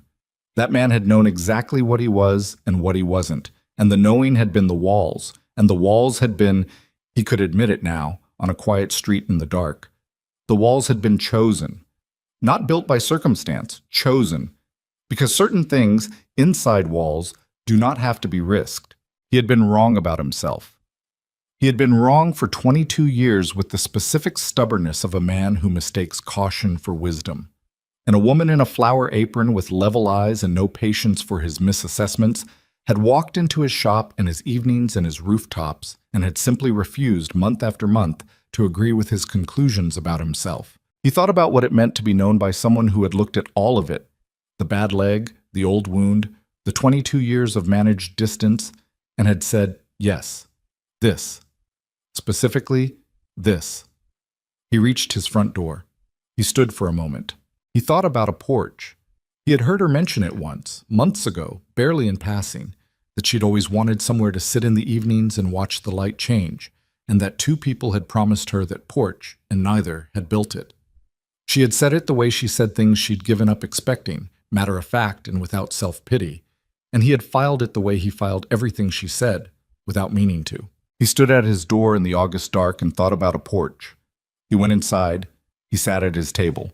He got out a piece of paper and a pencil, and he started sketching dimensions because he did not make promises. He made things. And there was a porch to build. The sketches went through 4 versions before he was satisfied, which was 1 more than usual and 3 fewer than Naomi would have insisted on if he'd shown them to her, which he did not. He had dimensions on paper by the end of that August night, materials list by Friday, and lumber ordered from the mill outside town by the following Monday morning, because Gideon Mercer did not sit on decisions once he'd made them. The sitting had been the problem all along. The doing was the part he knew. He told no one. Not because he was keeping a secret exactly, but because announcing it would have made it about the announcement, and it wasn't. It was about a woman who had mentioned a porch once, in passing, without expecting anything, and a man who had been storing that information without knowing what he was going to do with it until a Thursday night in August when he finally understood. The lumber arrived on a Wednesday.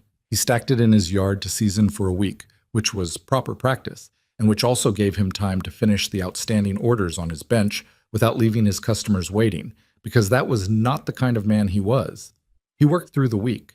He visited Naomi in the evenings. He said nothing about the lumber in his yard. She came to his house for the first time on a Saturday afternoon in September, which was itself significant. She had never been inside, had stood at his door twice over the years on practical errands, and not gone further. He had asked her, without much lead-up, whether she wanted to see where he lived, and she had said yes in the same way she said most things, directly and without making it into a production. She came in and looked around with the attentive quiet she brought to new spaces. And he watched her look at his workbench in the corner and the books on the shelf that were few, but read to the binding, and the curtains that were functional and not decorative, and the crooked beam in the ceiling. That beam, she said. I know. It's been like that a while. 3 years. She looked at him. Why haven't you fixed it? He considered this honestly. No one else was looking at it. She was quiet for a moment.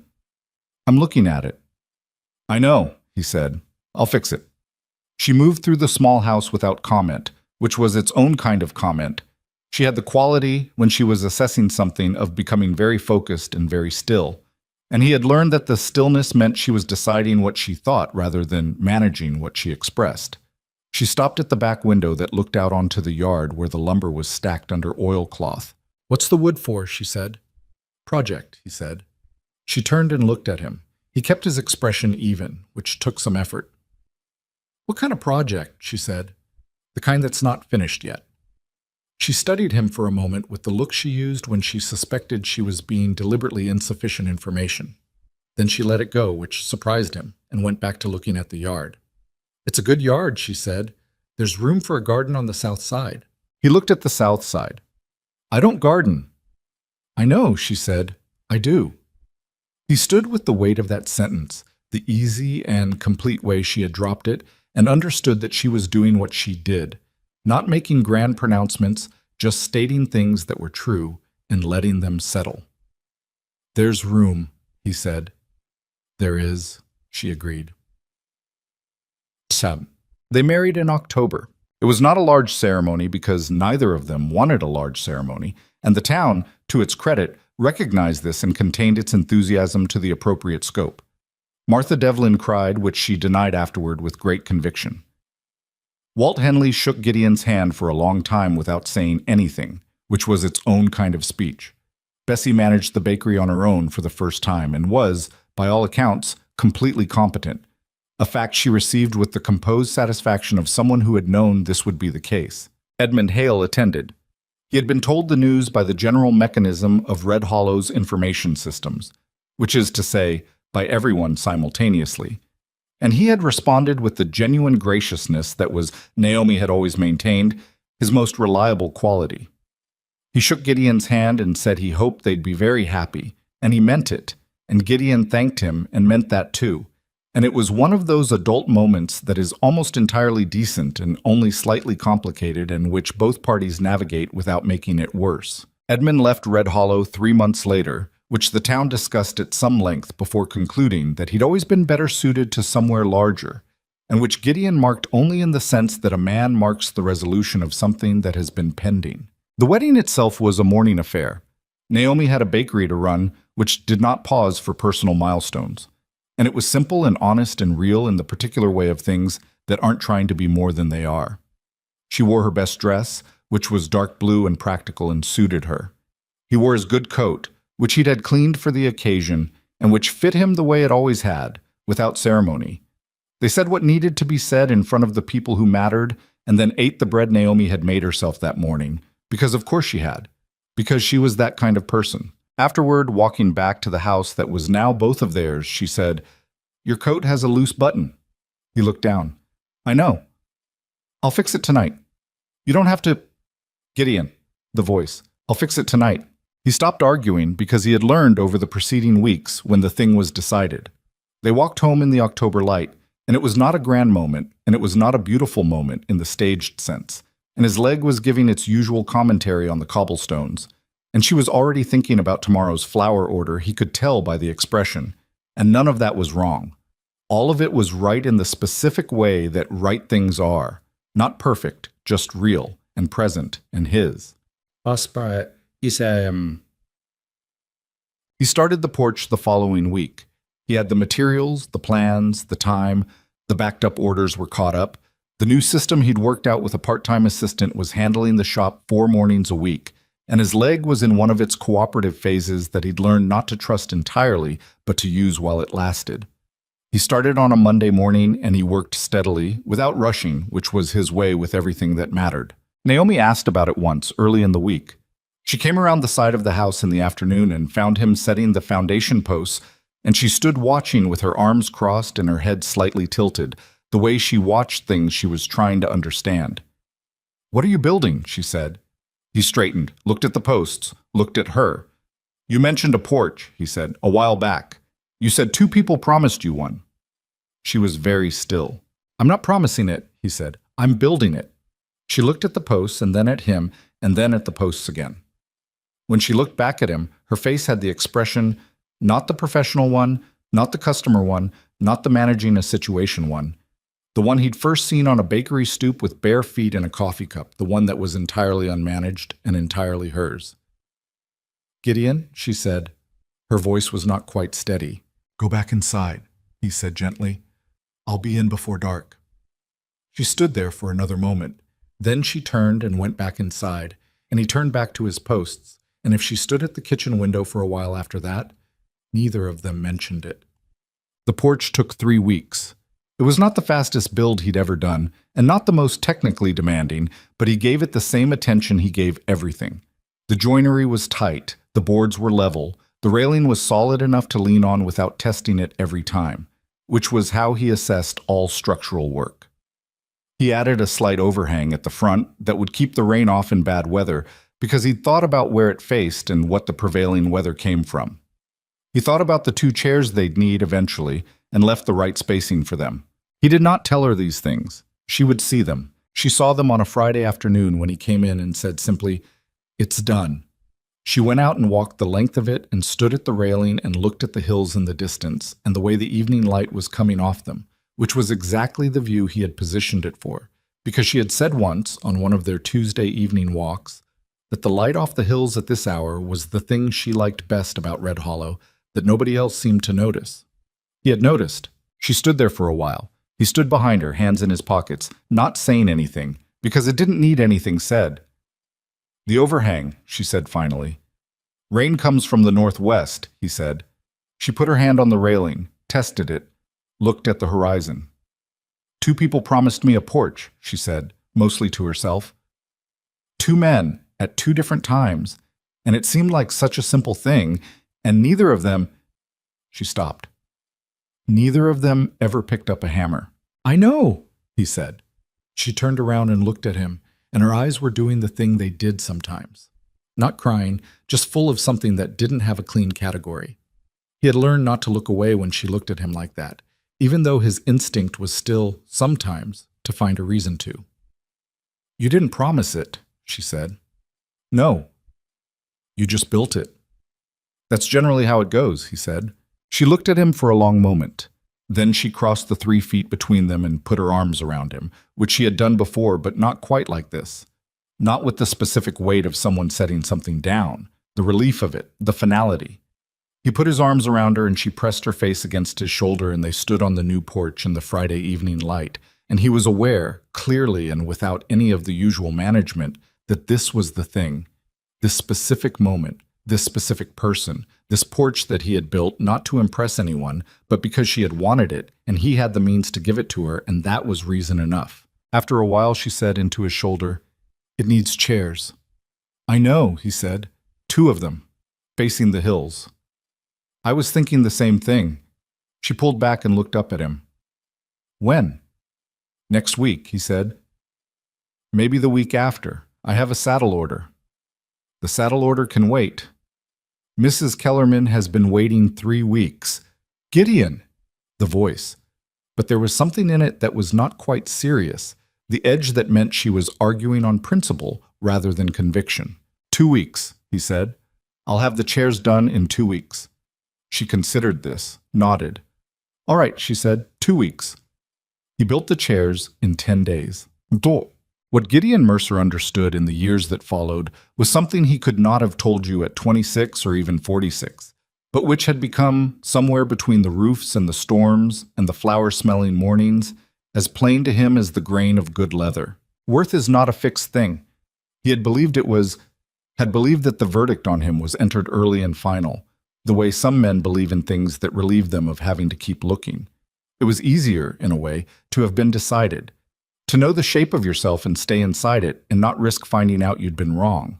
What he had been wrong about was almost everything. Not in the catastrophic sense. He was not a bad man, had never been a bad man, had in fact been, quietly and without announcement, a fairly good one. But he had been wrong about what he deserved, and the wrongness had compounded over 22 years into a wall that had cost him things he could not get back and had nearly cost him the thing that mattered most. He thought about this sometimes on the porch in the evenings, sitting in the chair on the left with the hill view that Naomi had claimed as hers, and which she occupied every evening she wasn't too tired to sit, which was most evenings. She would be in her chair beside him, sometimes talking and sometimes not, and the light would do what the light did over the hills in whatever season it was, and Red Hollow below them would be conducting its ordinary business, and he would think about all of it, the years, the cost of them, the thing on the other side. The thing on the other side was this: the porch, the woman in the chair beside him, the flower smell that had gotten into his coat permanently now, which he no longer thought of as a shop smell but as a home smell, which was different. The crooked beam, fixed finally, because she was looking at it. The garden on the south side of the house, which she had planted in spring and which had produced tomatoes that were better than anything he'd eaten since childhood, and which she had brought to the Whitmore family in quantity without making it into a discussion. He had watched her do that, had watched her hand the basket to Clara Whitmore at the door with the same brisk competence she brought to everything, no performance of generosity, just the thing itself. Clara had thanked her, and Naomi had said it was too many tomatoes for two people, which was not entirely accurate, and Clara had known it was not entirely accurate, and they had both been fine with that, and Gideon had stood at the fence watching and understood that Naomi had been doing her own version of the Whitmore envelope for years, in her own currency, in her own way. He had never told her about the envelope. She had never told him about the tomatoes. They were, it turned out, the same kind of person in ways that had been invisible to both of them while they were busy being separate. There were things they disagreed about, because they were two people with formed opinions, and neither of them was the kind to pretend otherwise. She thought he kept the shop too cold in summer. He thought she took on too much in the weeks before the holidays and didn't sleep enough. She was sometimes short with him before her second coffee, and he was sometimes too quiet in the evenings when something was working in his head, and both of these things occasionally produced friction of the specific kind that comes from two people who are not performing their relationship but living inside it, which meant that the friction was real and so was the resolution of it. He had not known, before this, that friction could be evidence of something good. He had thought good things were smooth. He had been wrong about that too, and he was glad to be wrong. The town had its own relationship with Gideon and Naomi's story, which was the relationship that small towns have with the stories that happen inside them. Proprietary, affectionate, slightly embellished with each retelling. Martha Devlin told people she'd seen it coming from the first month Naomi arrived in Red Hollow, which was not accurate, but was the kind of inaccuracy that improves a story without damaging its essential truth. Walt Henley maintained that he'd told Gideon to say something 2 years before Gideon actually did, which was also not accurate, though Walt had certainly thought it. Bessie, who had watched the whole thing unfold from the bakery, said nothing to anyone and kept what she knew with the discretion of someone who had been entrusted with something real. What the town had, eventually, was the thing it had been quietly hoping for, not the drama of it, because the drama had been private and unglamorous and conducted on rooftops in the rain, but the result of it, which was visible every evening in two people on a porch, watching the same hills in the same direction with the unhurried quality of people who are not waiting for anything. Red Hollow had seen a lot of things come and go. Prospectors and dreamers and men who arrived with loud intentions and left quietly when the intentions didn't materialize. It had seen its share of charming promises and the wreckage they left behind. What it did not see very often, and what it recognized when it saw it, was the thing that Gideon and Naomi had built. Not the porch, though the porch was admirable construction, but the life under it. The ordinary, unannounced, daily chosen life of two people who had arrived at each other the hard way and were not taking the arrival for granted. Nobody made speeches about it. Nobody needed to. On a September evening, a year after the porch was finished, Naomi sat in her chair with a cup of tea going cold in her hands and said, without looking away from the hills, "I thought about leaving Red Hollow after my first year. The winter had been bad and the bakery was still uncertain, and I thought, maybe I'd picked the wrong town." Gideon looked at her. This was new information. "What made you stay?" he said. She was quiet for a moment. "My steps were clear one morning," she said. "For no reason. Someone had been out before I was, in the dark, in the cold, and cleared them. and I hadn't asked anyone to, and I didn't know who had done it. She looked at her tea. And I thought, this is a town where someone does that, anonymously, before dawn. I thought that was worth staying for. He looked at the hills. His jaw did the tight thing. Gideon, she said. It was nothing, he said. I know that's what you think, she said. That's not what it was. They sat in the quiet for a moment. I was going to leave too, he said, before you came. The winter before you arrived.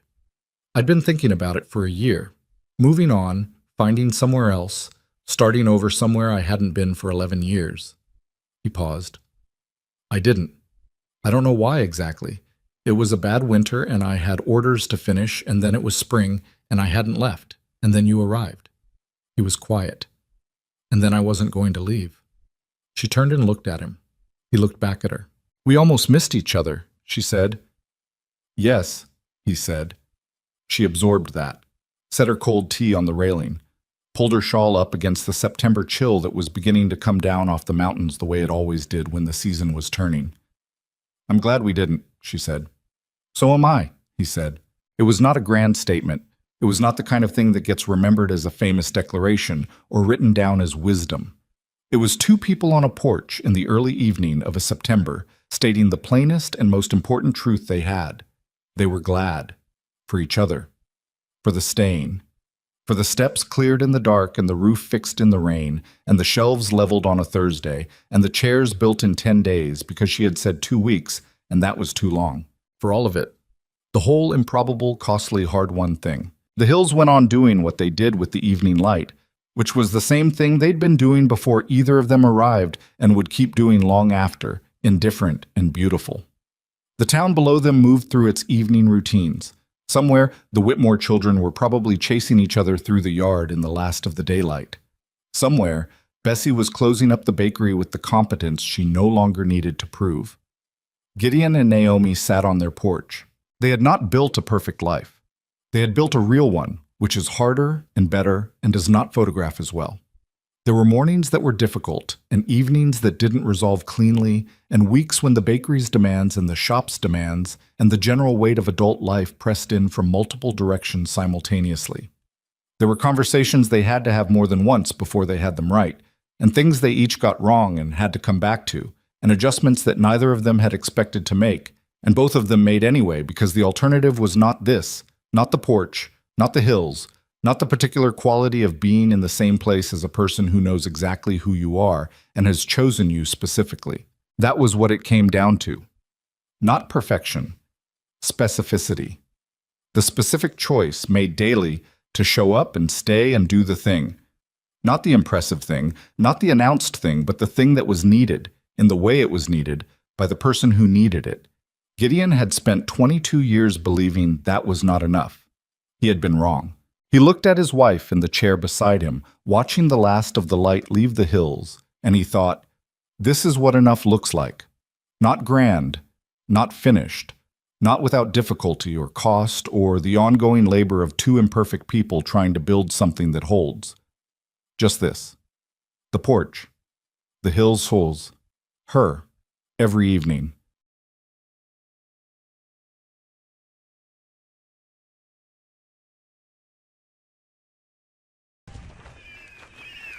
Where is he going?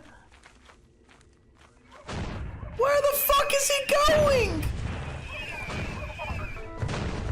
Where are you going, dude?